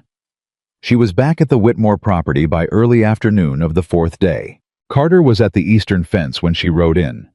She could see him from the road, that distinctive height and breadth, the way he moved when he was working without wasted motion. He heard the bay before he saw her and straightened, and she watched him clock her arrival and check something in his expression before it could become anything that required comment. She liked that about him. He was not a man who performed his feelings before he'd sorted out what they were. She dismounted at this gate and led the bay through. "How's the property?" she said. "Still here," he said. "No visitors, no trouble. Your father had a bad night 2 nights ago. His cough came back harder than usual. The doctor came out from town yesterday. He's resting now." She felt the worry move through her fast and sharp, the way it always did when it was her father. "How bad?" "The doctor said it's the same condition, not worse, just a bad night. He's better today. He ate breakfast. Carter was watching her face. "He's all right, Abigail." She took a breath. She let it out. "All right," she said. "And what else?" "Two men rode past the property yesterday," he said. "Slow. Looking. They didn't stop, but they didn't look like they were just passing through either." "Denver men," she said. "Most likely," he said. "I made sure they saw me." She looked at him. "I wanted them to know someone was here who wasn't you or your father," he said simply. "I didn't think it would hurt." It wouldn't hurt. The presence of a man from Carter's reputation at the Whitmore property would send a message that these people would understand and factor into whatever they were planning next. She hadn't asked him to do it. He had done it because it was useful. That was becoming a pattern with him. "I filed the injunction," she said. She pulled the copy from her saddlebag and handed it to him. He read it. He read it more carefully than he'd read the bank's letter, which told her he was looking at the legal language, not just the outcome. When he finished, he looked up. "Hail's good," he said. "This is well drafted." "Tell me what you know," she said. "About the Denver group." He was quiet for a moment. Then he said, "Come away from the gate. We should talk inside." They went inside. Thomas was in the chair by the window, moving slightly slower than usual, but present and alert, and his eyes moved between the two of them when they came in with the particular attention of a man tracking something he cares about. Carter pulled out a chair and sat across from Abigail at the kitchen table, and he put his hands flat on the table in the way of a man who is going to say something he has been deciding whether to say. "The group out of Denver," he said, "is called the Western Territorial Land Trust. That's their formal name. What they actually are is a collection of investors, most of them from back east, some from as far as New York, who have been systematically acquiring distressed ranch properties across 4 counties in southern Colorado over the past 2 years. They've taken 11 properties that I know of. 3 of those were taken through exactly the mechanism they're trying on you. Accelerated debt fast enforcement before the owner has time to respond." Abigail was very still. 11 properties. 11 that I know of," he said again, the repetition deliberate. "There may be more I don't know about." "And you knew this," she said. "Before you rode to Willow Creek. Before you sat at my father's table." He held her gaze. "I knew they were active in the region. I did not know the Whitmore property was one of their targets. I want to be clear about that because it matters." "Why does it matter?" she said, not hostile, genuinely asking. "Because if I had known," he said, "I would have approached this very differently from the start. I wouldn't have led with a marriage proposal. I would have led with the information." He paused. "I made assumptions about the situation that I should have verified first. That is the same error I made at your supper table, and I'm not going to make it a third time." She absorbed that. 2 errors acknowledged specifically without hedging. In her experience, men acknowledged errors once out of social pressure and not again. Acknowledging the second one in those terms, connecting it to a pattern he'd identified in himself, was something different. "How do you know about them?" she said. He was quiet for a longer moment this time. She watched him make a decision. "Because 2 years ago," he said, "they tried to do the same thing to me." Thomas made a small sound from the chair by the window. Abigail stayed completely still. "My property in Harlan County," Carter said. 3 years ago, I was in a more complicated financial position than I am now. My father had just died and left the estate in more disorder than I'd been told, and there was a period of roughly 8 months where the numbers were difficult. Someone in Denver got word of it." He looked at the table for a moment, then back at her. "They moved on my eastern section. Same mechanism, accelerated debt, manufactured urgency pressure at exactly the right moment to make me feel like I had no time and no options. But you kept the property," Abigail said. "I kept it," he said. "Not easily, and not without help that I'm not proud of how I had to ask for." He paused. "But I kept it, and I came out of it knowing exactly how they work and exactly what they're willing to do when they can't get what they want quietly." "What are they willing to do?" she said. He looked at her steadily. "They get louder," he said. "When the legal approach slows down, they find other pressure points.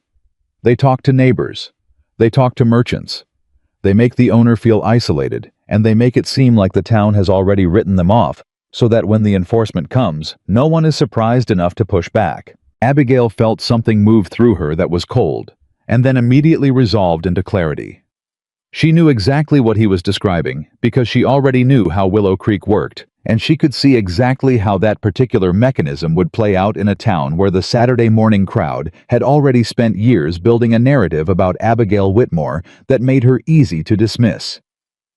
"They'll use the town," she said. "They'll try," he said. "That means I need to get to the town first," she said, "before they do." He looked at her for a long moment, and in his expression, she saw something that she recognized now as the thing he did when she arrived at a conclusion he'd already reached but hadn't said yet, a particular quality of stillness that was as close to admiring as she'd seen on his face. "Yes," he said, "that's exactly what it means." She thought for a moment. "Jacob Reens owns the property north of us. He's been struggling since his wife died last spring. The Hendersons to the east are in a better position, but they've got the same water problems we do. The Caldwell family owns the southwest corner of this valley, and they've been fighting the same creditor pressure since the fall." "Have they been contacted by the trust?" Carter said. "I don't know," she said, "but I'm going to find out." She looked at him. "I'm going to ride to every one of those properties this week. I'm going to show them the injunction. I'm going to tell them what you just told me. And then I'm going to find out if any of them has had a visit from these Denver men. Because if they have, we are not the only ones being squeezed right now, and we are certainly not going to fight this alone." "There's something else," Carter said. She looked at him. His expression had shifted into something more careful. "The man the trust has been using as their local representative," he said.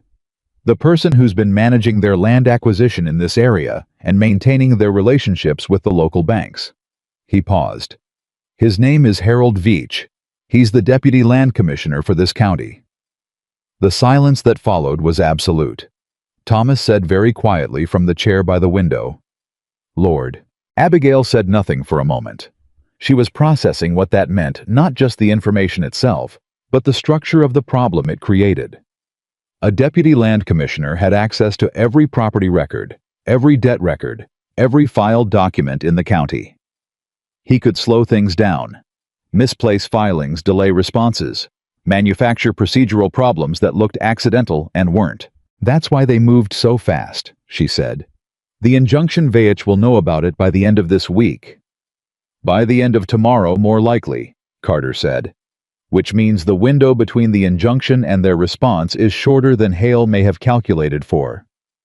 "Then we move faster than they do," Abigail said. She stood up.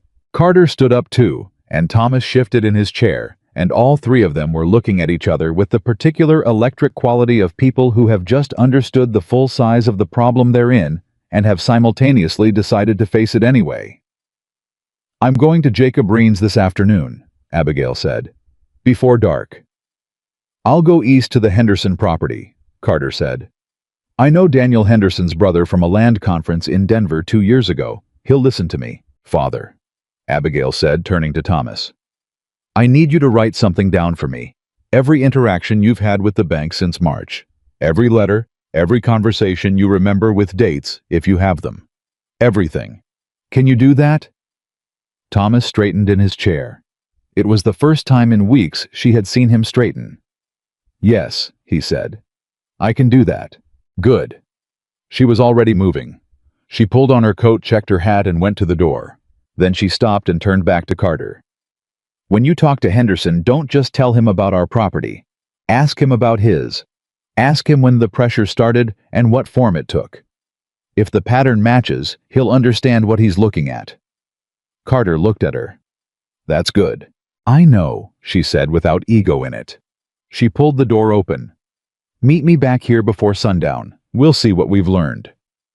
She was already down the steps when she heard him behind her, and she heard him say quietly enough that it might have been to himself, "She moves fast." She didn't slow down.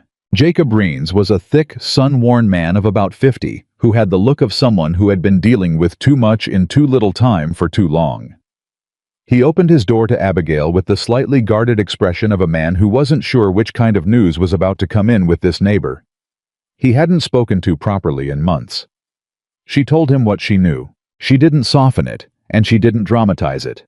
She laid it out the way she'd laid the documents out for Edmund Hale in Durango, in sequence with the evidence, with the name of the trust, and the mechanism they used, and the name Harold Veitch where it belonged in the sequence. Jacob Rhines went very still halfway through. When she finished, he was quiet for a moment. Then he said, "They came to me in June." Her pulse spiked. "What did they say?" "Man named Carlyle," Jacob said. "Said he was from a land investment group out of Denver. Said he'd heard my property was in difficulty and he wanted to talk about options." His jaw tightened. "I told him I wasn't interested. He was very pleasant about it, very understanding. Said the offer would remain open." He looked at her. "A week later, I got a letter from the bank about my spring note. Said there was a discrepancy in the original filing that needed to be reviewed."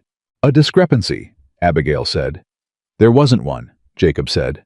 "I had my copy. The filing was clean, but they sat on the review for 6 weeks before clearing it, and in those 6 weeks, I couldn't access the line of credit I needed for the summer operation, and I lost." He stopped. It cost me significantly. He had been softened, Abigail thought, not broken. Jacob Rhines was not a man who broke easily, but softened, made more vulnerable, made slightly more alone. That was what the 6-week delay had done. That was the point of it. "Are you willing to file a formal statement," she said, "about what happened?" "Dates the man's name, the sequence." He looked at her steadily. "What are you building?" "I don't know the full shape of it yet," she said honestly. "But if they've done this to you, and they've done it to us, they've done it to others. And if we have enough documentation from enough properties, the injunction I filed becomes part of something larger, something that can't be settled quietly." Jacob was quiet for a moment. He looked at his hands. He looked at the door. Then he looked back at Abigail, and she could see in his face the precise moment when the arithmetic shifted from fear toward something else. "You know the Caldwell family's been having trouble since September," he said. "I was going there next," she said. "Don't bother riding," Jacob said. "Robert Caldwell is my brother-in-law. I'll send my boy over now." He stood up. "You want some coffee while we wait?" She did. She sat in Jacob Rhines' kitchen and drank his coffee and thought about what they were building. She could see the shape of it, not fully yet, but in outline. The injunction was one piece. Hale's legal work was another. Jacob's statement was a third. The Henderson property, if Carter came back with what she expected him to come back with, was a fourth. The Caldwells might be a fifth. Every piece was a crack in the same wall. Robert Caldwell arrived 40 minutes later in the company of his 17-year-old son, who had clearly run the whole way because he was still breathing hard. Robert was a lean, careful man who listened to everything Abigail said and then said without preamble, "They tried to buy my south section in May. When I refused, my property tax assessment came in at 3 times the previous year's value." Abigail felt something crystallize in her chest. 3 times. "I appealed it," Robert said. "The appeal is still pending. The county assessor's office says it's backed up." He said it with the look of a man who has recently realized that backed up means something different than he previously understood. "Harold Veitch oversees the assessor's office." There it was. She set her coffee cup down. "Robert," she said, "I need you to write down everything you just told me. Dates, figures, every interaction. Same as I've asked Jacob." She looked at both of them. "And I need you to think about every other ranching family in this valley who's had anything unusual happen with their finances or their property records in the past 2 years. Anyone you know of, anyone you've heard about." The 2 men looked at each other. Jacob said, "You'd better stay for supper, Abigail." She got back to the Whitmore property well after dark. Carter was already there, sitting on the porch with his hat on his knee, a lamp burning on the rail beside him. He stood when he heard her coming down the road and waited while she got the bay settled, and then they stood together in the lamplight and compared what they'd found. His count from the Henderson property and 2 others he'd ridden to in the course of the afternoon, 4 more cases. Different mechanisms, delayed assessments, manufactured filing errors. One case where a water rights permit had been held up in processing at exactly the moment the property owner needed it most, but the same pattern underneath all of them. The same fingerprints. 8 properties, Abigail said. Between what you found and what I found today. 8 properties with documentation. 9, Carter said. The Hendersons' eldest son mentioned a family named Pruitt in the Northern Valley. He's going to ride up there tomorrow. 9 properties. 9 separate instances of the same mechanism applied to 9 different families across the same region, by the same organization, through the same county official. We take this to Durango, Abigail said. Not just my injunction, all of it. Every statement, every documented instance, the whole pattern. We take it to Hale, and we tell him what we've built, and we ask him what the largest possible action looks like. Carter was quiet for a moment. Then he said, "There's something you should know before we do that." The tone of it stopped her. She looked at him. "VH knows I'm here," Carter said. "I found out this afternoon one of the Denver men was asking about me by name at the Merchant in Colton. Asking what I was doing in Willow Creek and how long I'd been here and what my relationship was to the Whitmore property." He paused. "They know I'm involved. Which means they know the Whitmore property has someone in its corner who understands what they're doing and has the resources to fight it." "And that changes their calculation," Abigail said. "It changes it," he said. "But not necessarily in the direction you'd think." His voice was careful. "A man like VH doesn't back down when the target gets harder. He escalates." She felt the weight of that land. "Then we'd better move faster than he does," she said. "We'd better," Carter said. She was looking at him. This man who had come to her door with a marriage proposal and ended up standing on her porch at night by lamplight with a list of 9 properties and the name of a corrupt county official. And she was aware that something had happened in the past several weeks that she hadn't planned for and hadn't particularly tried to prevent, and wasn't sure anymore that she wanted to. She didn't say any of that. What she said was, "Get some rest. We leave for Durango at first light." He looked at her for a moment in the lamplight. Both of us," she said. "Hale needs to meet you. And I need someone in that room who can talk about what they tried to do to your property in Harlan County, because that makes this regional, and not local and regional, is a different kind of case." Carter nodded slowly. "All right." She picked up the lamp and went inside. She checked on her father, who was sleeping soundly for the first time in days, and she sat for a moment at the kitchen table in the dark, and let herself feel the full weight of what they were in the middle of. It was large. It was complicated. It had more moving parts than anything she'd managed before, and she was managing it with an incomplete legal understanding and a set of alliances that were 3 weeks old, and a man she still wasn't sure she fully trusted sitting on her porch because she'd told him to get rest. She was also, she realized with the particular clarity that came to her in quiet moments, not afraid. She was not afraid. That surprised her, and then it didn't. She had been doing hard things alone for 3 years. Doing a hard thing with someone beside her, even someone she wasn't sure of yet. Even someone whose presence raised questions she hadn't answered, was not harder than that. It was, in fact, marginally easier. She wasn't ready to say that out loud. But she held on to it in the dark kitchen for a moment, before she went to bed the way you hold on to something small and true when the world around it is complicated and uncertain. Then she blew out the lamp. Tomorrow, they had work to do. They left at first light the way she'd said. Thomas watched them go from the front porch wrapped in his wool coat against the morning cool, and Abigail looked back once before the road bent and her father disappeared from sight. He was standing straight. Straighter than he'd stood in months. She took that with her. The ride to Durango was 2 days of mostly silence, the functional kind, not the uncomfortable silence of 2 people who had nothing to say, but the silence of 2 people who had too much to think about and enough sense not to fill the space with noise that wasn't useful. They spoke when there was something worth saying. About the case about VH, about what Edmund Hale's options were when they put 9 properties in front of him instead of 1. Twice they disagreed sharp and fast about tactics, and both times they worked through it without either of them getting theatrical about it, which Abigail noted the way she noted all useful things, quietly filing it away. On the evening of the first night, camped off the main road with a small fire because the temperature dropped once the sun went, and they had a full day's ride still ahead. Carter said something that caught her sideways. He'd been looking at the fire for a while, the way he looked at things when he was deciding whether to say what he was thinking, and then he said without any particular preamble, "My wife died 4 years ago." Abigail looked at him. "I'm not saying it to generate sympathy," he said. "I'm saying it because you've been trying to figure out who I am for several weeks now, and you've been too careful to ask me directly, and I think you should have that information." She was quiet for a moment. "What happened?" "Fever," he said. "In the fall of '78. It moved fast." He paused. "We had been married 2 years. I was 31. She was 24. He looked at the fire.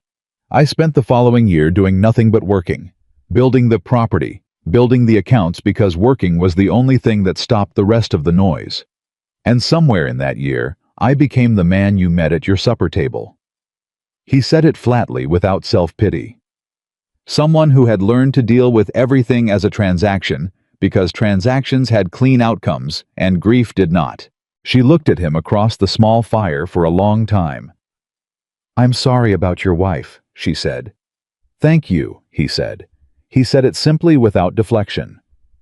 "Why are you telling me this tonight?" she said. He met her eyes.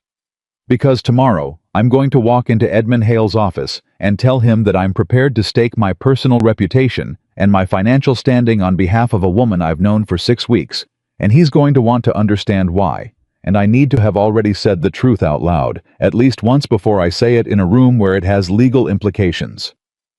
The fire cracked. Something moved in the dark outside the firelight, probably a rabbit, probably nothing. "And what is the truth?" Abigail said. He held her gaze. "That I came to Willow Creek with entirely the wrong picture of who I was going to meet," he said. "And I'd like the chance to do better with the correct one." She looked at him for a long moment. She thought about the supper table, and the plates she'd taken, and the man who'd looked through her like furniture, and the same man who had crouched in her eastern pasture with his hands in the dirt and found her water problem in 40 minutes flat. She thought about Jacob Breen's kitchen, and Robert Caldwell's 3 times assessed property tax, and the 9 families who were in various stages of being quietly dismantled by men from Denver who had never set foot on the land they were trying to take. She thought about her father standing straight on the porch this morning.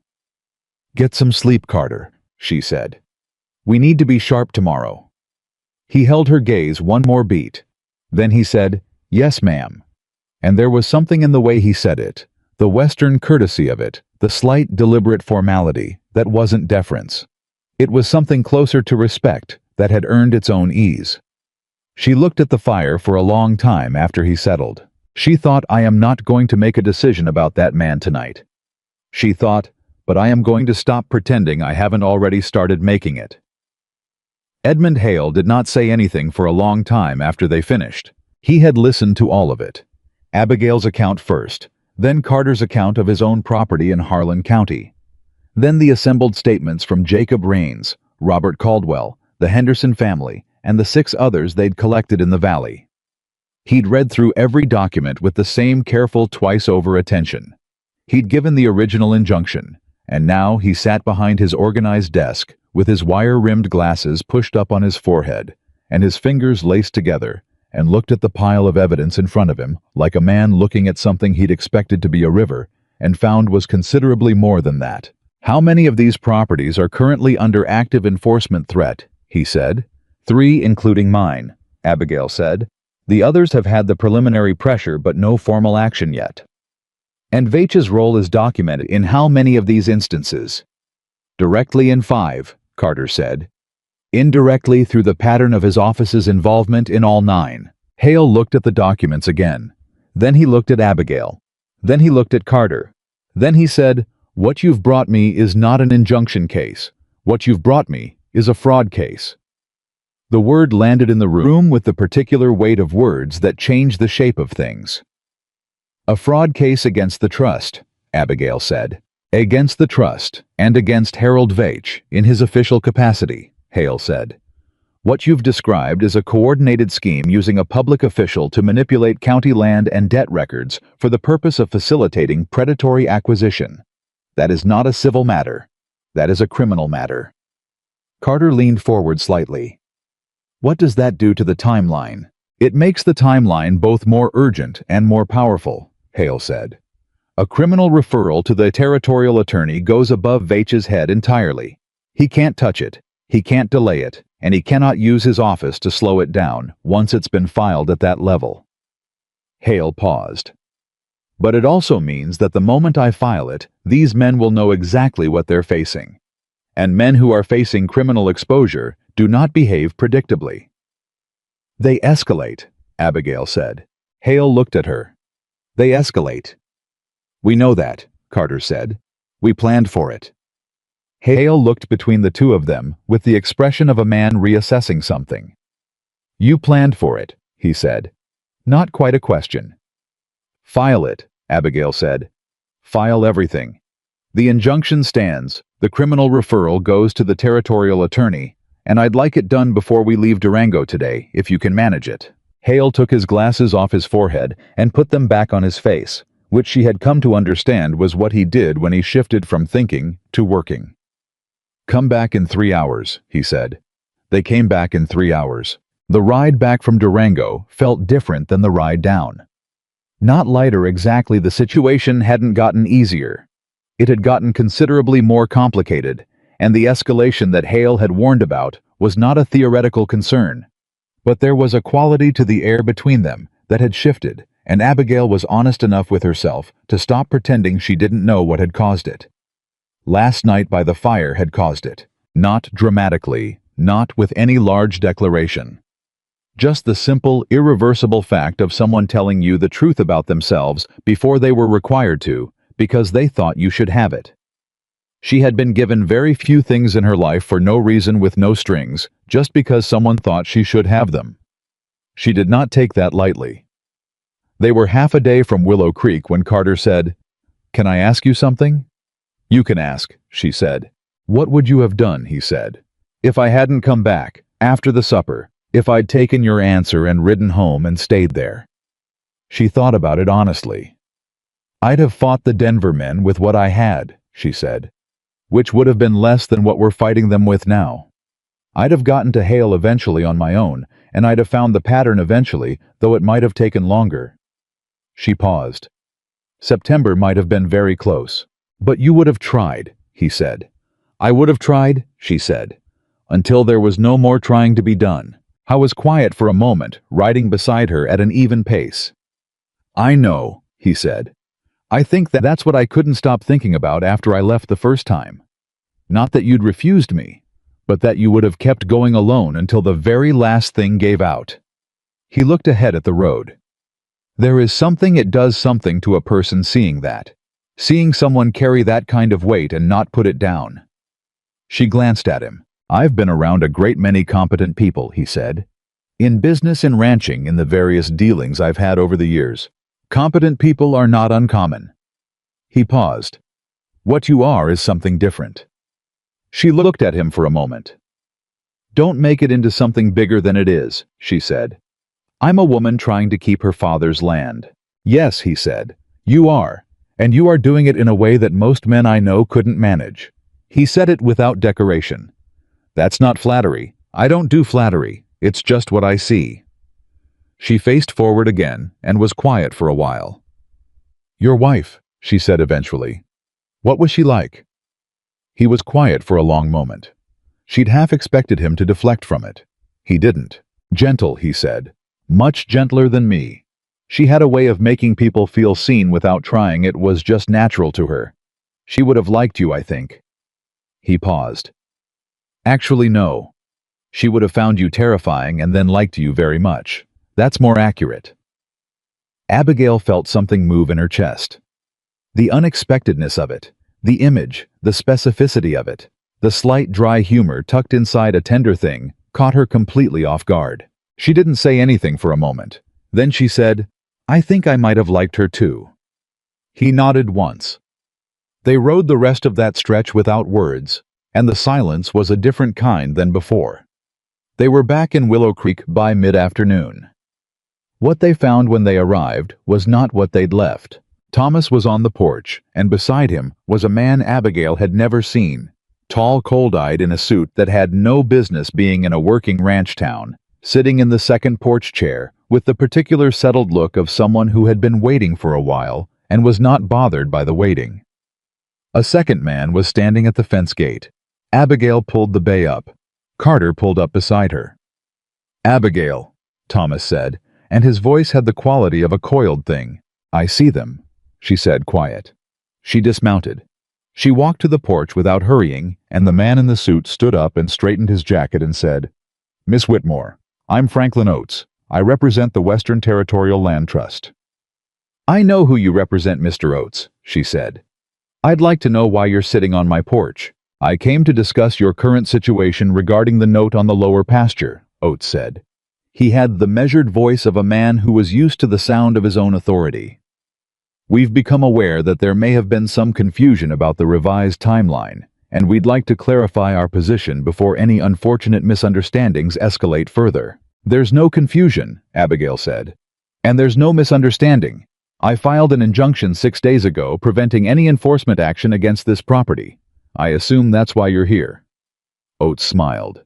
It was the smile of a man holding cards. "Yes, we're aware of the injunction. We're also aware that the filing was made through Edmund Hale in Durango, and we've been in contact with Hale's office today regarding a procedural question that may affect the injunction's standing." Abigail felt her pulse spike, but kept her face still. "What procedural question?" "There's a question about the original agreement's jurisdictional classification," Oates said. "A question that, if it goes the way our lawyers expect, would mean the injunction was filed in the wrong court and would need to be refiled, which would of course restart the clock on the enforcement timeline." He said it pleasantly. The pleasant delivery was the most chilling part. Carter stepped up beside Abigail. He didn't say anything. He just stood there, and the effect of him standing there was immediate and visible. Oates clocked him, recalibrated, and something in the smooth delivery lost a quarter of its certainty. "Mr. Carter," Oates said, "I wasn't aware you were involved in this matter." "I'm aware you weren't," Carter said. A pause. "Your involvement is an interesting development," Oates said carefully. "The trust has a great deal of respect for what you've built in Harlan County. We'd hate for any association with a complicated situation to—" "Don't," Carter said. The word was quiet. It was absolutely still. It landed like a stone dropped from a height, and Oates stopped mid-sentence and looked at him with the first genuine uncertainty Abigail had seen in the man's expression. "Don't finish that sentence," Carter said in the same quiet, still voice. "Don't attempt to use my reputation as a negotiating tool in front of this woman's home. And don't make the mistake of thinking that whatever you have from Hale's office today changes the nature of what's been filed in Durango, because I was in that office this morning, and I know exactly what was filed, and I know exactly how much of it you can and cannot touch." He paused. "Go back to Denver, Mr. Oates. Tell the trust that the Whitmore property is no longer an available acquisition. Tell them also that the 9 documented instances of coordinated predatory action in this county are in the hands of the Territorial Attorney's Office as of this afternoon, and that Harold Veitch is going to want to consult with a lawyer who doesn't work for the trust before this week is out." The silence was absolute. Oates's pleasant expression had gone somewhere else entirely. He looked at Carter, then at Abigail, then at the papers she was holding. The copies she'd carried back from Durango, and she watched him do the calculation. In real time, watched him measure what he'd come here with against what he was looking at now. And she watched the calculation come out in a direction that clearly was not the one he'd expected when he sat down in that porch chair. He picked up his hat. "We'll be in contact through proper channels," he said. "You'll be hearing from our lawyer through proper channels," Abigail said. "Good afternoon, Mr. Oates." He left. The man at the gate left with him. They rode down the road without looking back, and the 3 people on the Whitmore porch watched them go without speaking until the dust settled. Then Thomas said very quietly, "Lord have mercy." Abigail let out a breath she hadn't realized she'd been holding. Carter turned and looked at her. And on his face was something she hadn't seen there before. Not the controlled assessment, not the careful watching, but something open and unguarded, and almost fierce. "You all right?" he said. "I'm all right," she said. "Because that was—" "I know what that was," she said.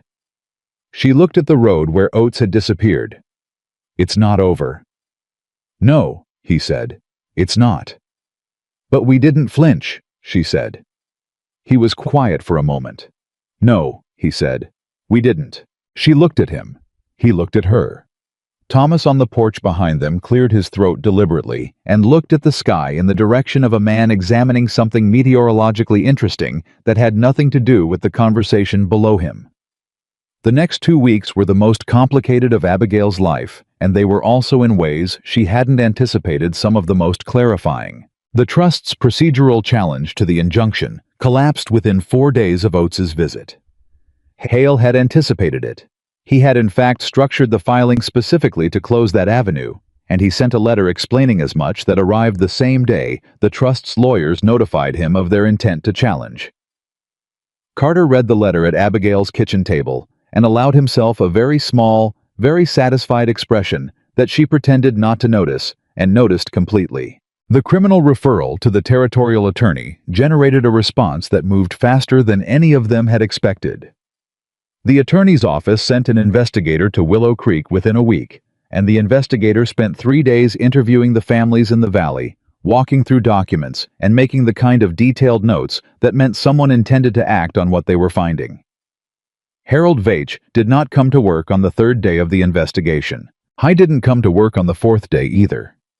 By the end of the 1st week, the word that reached Willow Creek through the particular chain of information that moved through small western towns, like water through clay, was that Veitch had retained a private lawyer in Denver and had submitted a letter of resignation from the county commissioner's office, citing personal health reasons. Jacob Reens heard it first and rode directly to the Whitmore property to tell Abigail in person. He arrived to find Carter already there, which he absorbed without comment, and he told her what he'd heard, and Abigail sat with it for a moment, and then said, "The assessment on Robert Caldwell's property needs to be formally challenged now before whoever replaces Veitch comes in and tries to inherit the position." Jacob stared at her. "The man just resigned, and you're already thinking about the next step." "The next step is the only useful thing to think about," she said. Jacob looked at Carter. Carter looked at Jacob. Something passed between the two men, not words, just a shared recognition. "She's right," Carter said. Jacob shook his head slowly and said he'd ride to the Caldwells in the morning. What Abigail did not let herself do in those 2 weeks was mark the turn in things with any kind of ceremony. She was aware that the situation had shifted from the desperate defensive position of the night. She'd read the bank's letter on the porch to something that was beginning to look, if not like victory, at least like ground being held. She was aware of that. But she had learned a long time ago that ground held was not the same as ground secured, and celebrating the former as if it were the latter was how you lost it again. She kept working. She kept working on the injunction's follow-through. She kept working on the East Pasture water problem. Carter's solution was producing results, and the grass along the low section was coming back in a way that she checked every morning with the focused attention she gave to anything that was healing. She kept working on the ranch accounts, rearranging the numbers with the new information of what was no longer immediately threatening and what was still genuinely difficult, because being out from under one crisis did not erase the underlying financial pressure that had existed before the trust ever entered the picture. And she kept working on the thing that she and Carter had not yet named, but that had been building with the slow, inevitable quality of a season changing, not dramatic, not sudden, but absolutely real and impossible to pretend otherwise. He was there most days, not because she'd asked him to be, though she hadn't asked him not to be either. He had settled into a useful rhythm on the property, with the ease of a man who was genuinely comfortable with physical work and genuinely not interested in being somewhere else. He helped her with the East Pasture. He rode fence lines with her. He sat at the kitchen table in the evenings and worked through documents with the kind of focused, organized attention that complemented rather than competed with how she worked. Thomas watched all of this from his chair by the window with an expression of studied neutrality that fooled nobody. It was on a quiet Thursday evening 3 weeks after the Durango trip that Abigail finally stopped pretending she hadn't made a decision. She was on the porch. Carter had stayed for supper. He'd been staying for supper 3 or 4 nights a week now, which was a development that had happened so gradually that it was hard to identify the moment it started, and Thomas had gone to bed early, and Carter was on the step below, where she was sitting, turned slightly toward her, and they'd been talking about the Pruitt family in the Northern Valley, and what the investigators' report was likely to mean for them when the conversation had moved somewhere else. She wasn't sure exactly when it moved. She thought maybe it was when he'd said something about the east pasture grass coming back. And she'd said she knew she checked it every morning, and he'd looked at her in the lamplight and said, "I know you do. I've been watching you check it."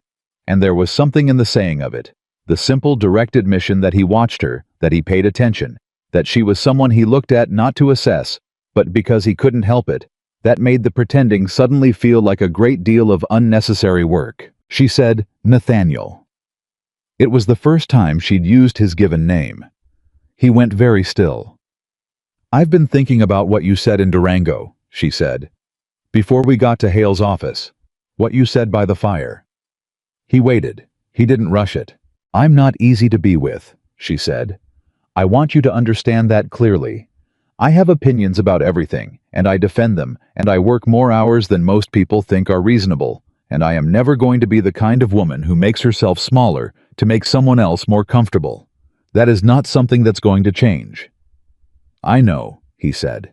"I'm also—" She paused because this part was harder, and she was going to say it honestly or not at all. "I am aware that I am not what the town would consider an obvious choice. I'm aware of what they say and what they've always said, and I have made my peace with it, but I want you to know that I know it, that I'm not without, that it's not nothing." He looked at her for a moment.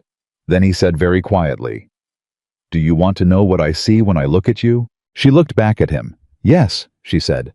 "I do. I see the most capable person I've ever worked alongside," he said. "I see someone who's been carrying this property and this family and every problem that comes through that gate alone for 3 years, and I see someone who has never once made that seem like something to be pitied. I see someone who told me to finish my sentence at a supper table when I was being a fool and made me actually finish it." He paused. "I see someone I trust. Which is not something I say lightly, and not something I've said to very many people in my life." She was quiet for a moment. "I see a woman," he said, "that I would like to stand beside. Not in front of and not behind. Beside. On equal ground. For as long as she'll have me on those terms." The night was very still around them. She took a breath. She let it out. "Those are the only terms I have," she said. "I know," he said. "They're the terms I'm asking for." She looked at this man who had arrived at her door as a transaction and become something so far from that. She could barely connect the two, and she felt something in herself that had been held at a careful distance for a long time. Take one deliberate step closer. "Then we can talk about it more," she said. "When the case is settled and the property is secured, and I haven't got 9 families depending on me to keep my head clear." He almost smiled. The corner of his mouth moved in the way it moved when she said something that landed, and he looked at the dark land ahead of them and said, "Fair enough." She looked at the dark land too. "Nathaniel," she said. "Yes. Thank you for coming back." He was quiet for a moment. "Thank you for not sending me away again," he said. She didn't respond to that, but she didn't move away either, and the porch step between them was the smallest distance it had ever been. And neither of them closed it tonight, and that was all right. There was still work to do. But for the first time in a very long time, Abigail Whitmore was not entirely alone in the doing of it. The case settled on a Wednesday in late September, which was the same month the original banknote had been due, and Abigail thought there was something fitting about that, the deadline that had been meant to bury her, becoming instead the month in which the ground was finally secured. Edmund Hale sent a rider with the letter rather than trust it to the regular post, which told her before she even opened it that the news was significant. She was out at the east pasture when the rider came, and she read the letter standing up in the morning light with the grass that had come back green and real beneath her boots, and she read it twice the way Carter read things because she had picked that up from him somewhere in the past weeks without noticing. And then she folded it carefully and put it in her apron pocket and stood for a moment looking at the land. The territorial attorney's investigation had resulted in a formal indictment against 3 principals of the Western Territorial Land Trust for coordinated fraud against property owners in 4 southern Colorado counties. Harold Veach, formerly of the county commissioner's office, had entered a cooperation agreement and would be providing testimony in exchange for reduced charges.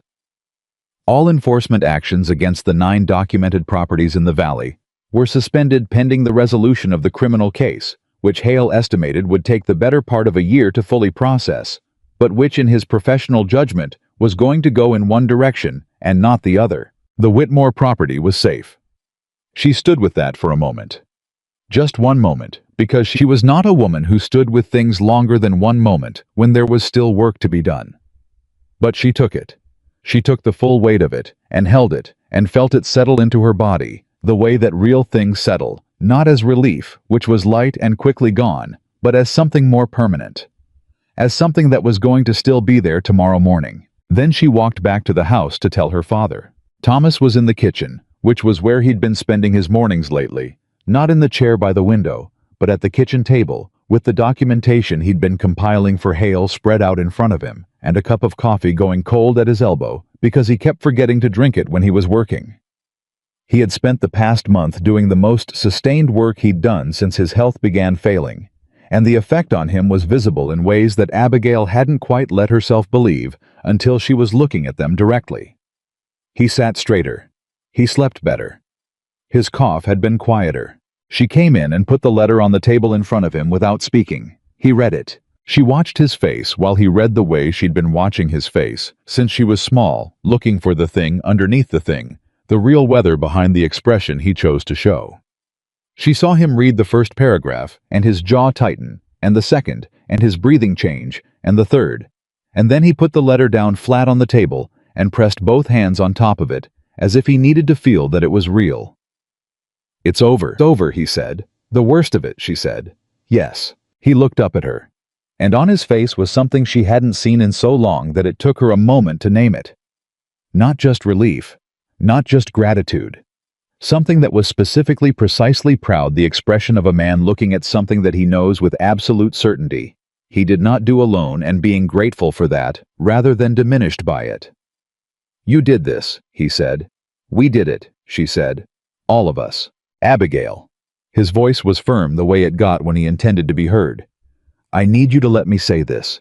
I have watched you carry this family for 3 years, and I have watched you fight these men for 3 months, and I have watched you build something, a coalition of families, and a legal case, and a strategy out of what started as a letter that was supposed to finish us.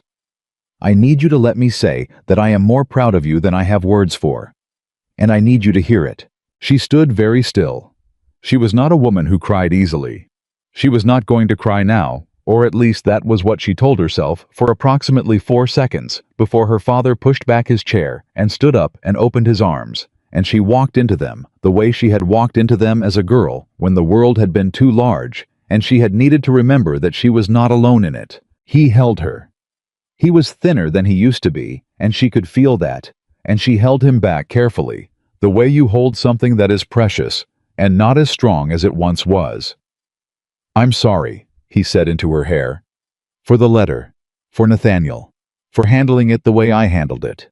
"I know," she said. "I should have trusted you with the full picture from the start." "You should have," she said. "But you didn't do it out of meanness, and I know that." She pulled back enough to look at him. "Just don't do it again." He actually laughed. It was a real laugh, the kind that came from somewhere genuine, and it was the best sound she'd heard in this house in a very long time. "No," he said. "I don't reckon I will." She was still smiling when she heard the horse on the road. She didn't need to look to know who it was. She knew the rhythm of that particular horse on that particular road at this hour.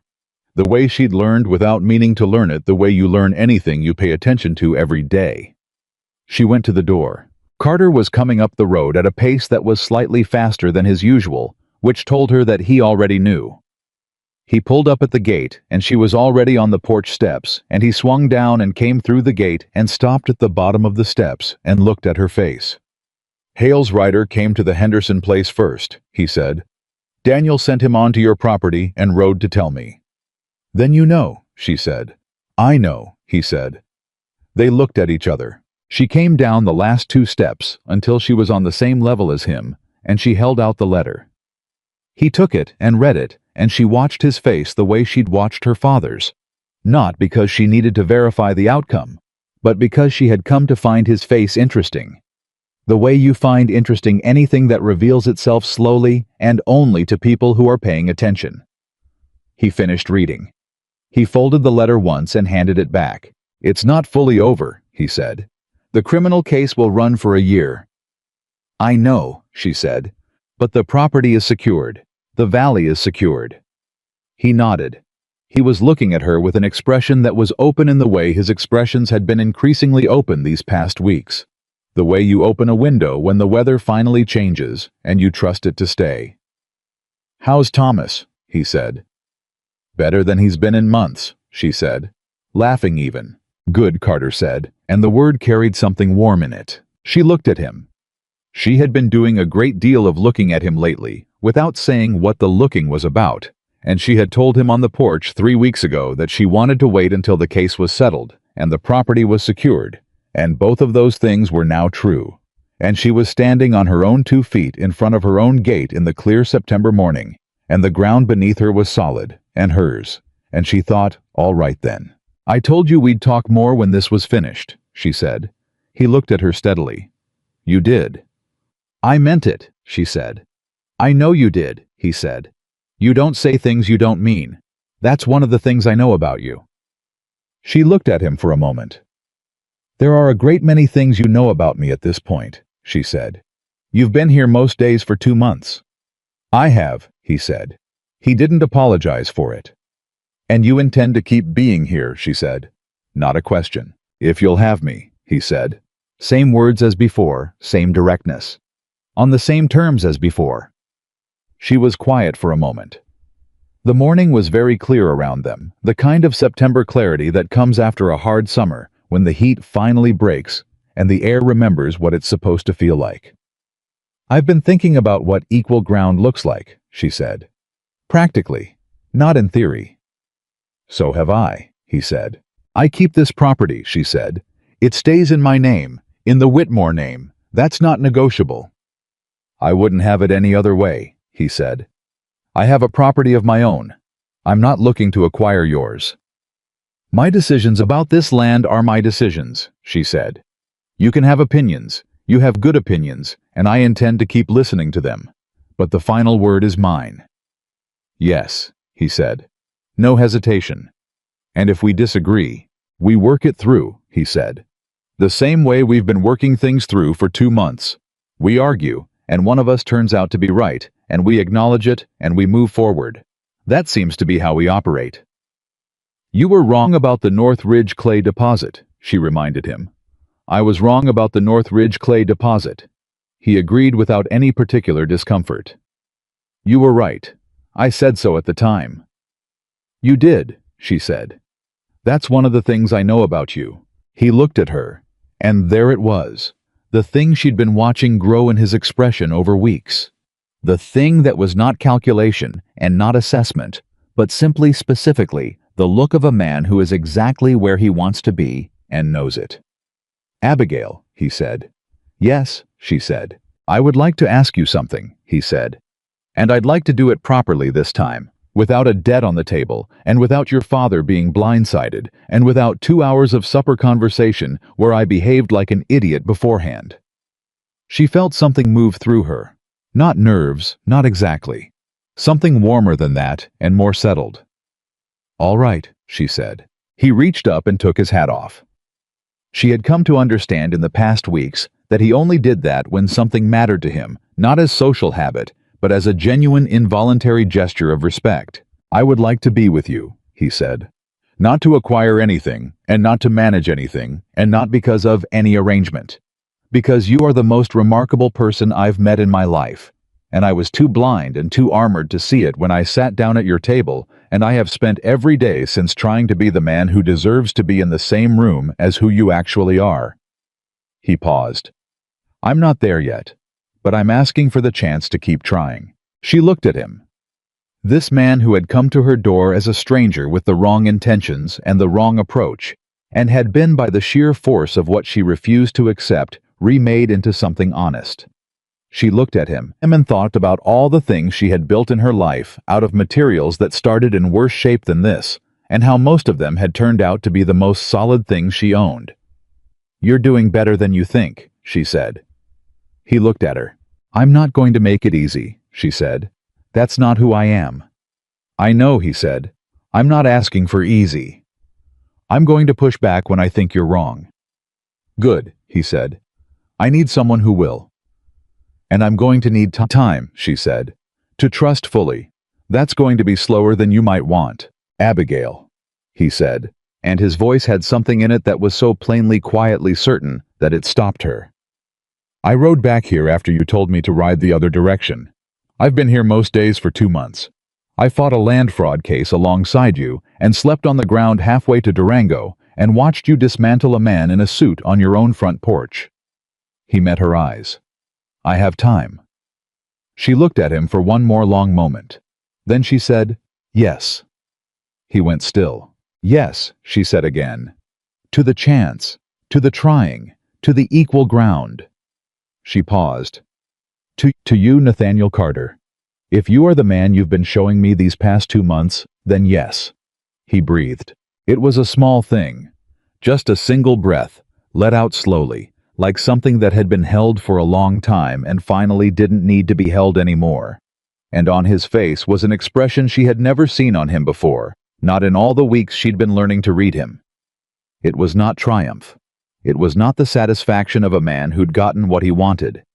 It was something humbler than that, and more real. The expression of a man who has been given something he was not sure he deserved and intends from this moment forward to deserve it. He put his hat back on. "All right then," he said. "All right," she agreed. He put out his hand. She looked at it for a moment, and then she shook it, which made him laugh, a full, real laugh. The same quality of laugh she'd just heard from her father in the kitchen, and she thought that was possibly the best evidence yet that she had not made a mistake. "A handshake," he said. "We're business partners first," she said. "Apparently." "Apparently." He agreed, still with that laugh underneath it. Thomas appeared in the doorway behind her. She knew without turning that he'd been there for at least the last portion of that conversation, because Thomas Whitmore had never in his life been able to resist being present for things that mattered to him, and he had the grace to look only moderately caught. "Carter," he said, "you'd better come in and have some coffee." "Yes, sir," Carter said, and tipped his hat. She let him go ahead of her. She stood on the porch step alone for one moment and looked at the land. Her land, the Whitmore land, the land that was going to stay theirs, because she had refused to let it go and had refused to let herself be made small in the process of saving it. She looked at the east pasture where the grass was green and real. She looked at the fence lines she had walked and repaired and walked again. She looked at all of it, and she felt the full, solid weight of what she had built and fought for and kept. Then she turned and went inside. The case moved through the territorial courts over the following year, exactly as Hale had predicted, and it went in exactly the direction he had predicted. And the Western Territorial Land Trust was formally dissolved in the summer of 1883, with 3 of its principals under criminal conviction, and a restitution order covering the damages to every property they had targeted in the region. Robert Caldwell's assessment was corrected. Jacob Raines's spring note was cleared of the manufactured complications that had cost him that difficult summer. The Pruitt family in the Northern Valley got back the water rights permit that had been held up in Veitch's office for 7 months. Harold Veitch, in the end, cooperated fully and avoided prison and moved to Missouri, where presumably he attempted to make himself someone else's problem. Abigail had no particular feelings about that outcome, except that it was over. Nathaniel Carter moved between Harlan County and Willow Creek with the easy regularity of a man who has 2 places that matter to him and has made his peace with the fact that distance requires effort. He put a good foreman in charge of his Harlan County property, a man he trusted, which was not something he said about many people, but he said it about this one and spent the larger portion of his days in Willow Creek, which was not a decision he announced with any ceremony. He just began to be there more, and then more than that, and the town of Willow Creek recalibrated the story.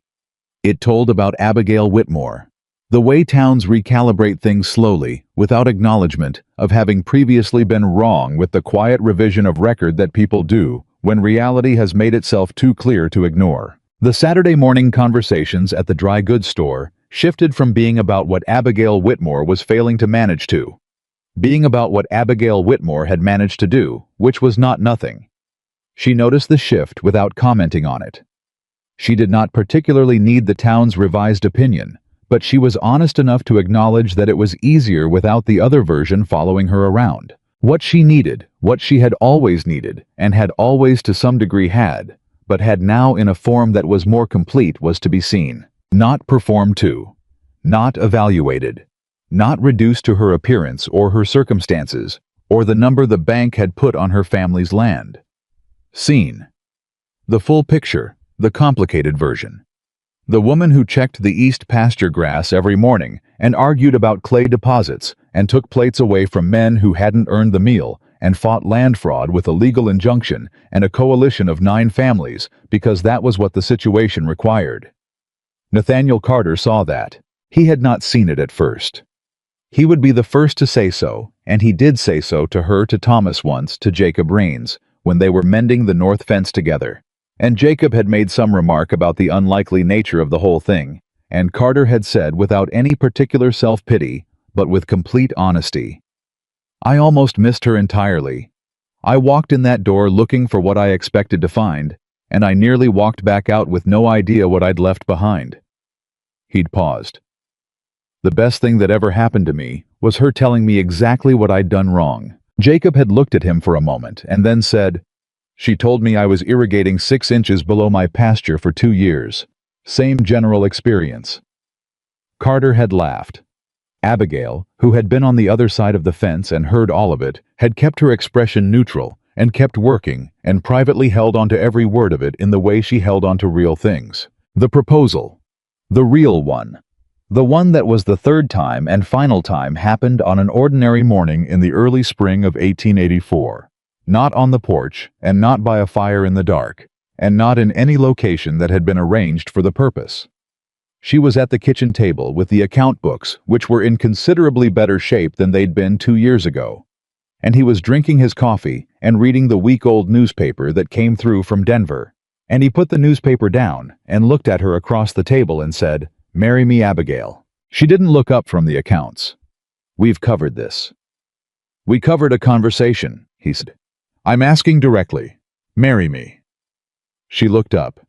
He was looking at her with that open, certain expression that she had watched develop slowly over the better part of 2 years, and it was the same, and it was more than it had been, the way everything that grows in good conditions becomes more than it was. "On every term we agreed to," he said. "Your land, your name, your voice, your final word. I'm not asking you to change a single thing about how you run your life. I'm asking you to run it with me standing next to you." She looked at him.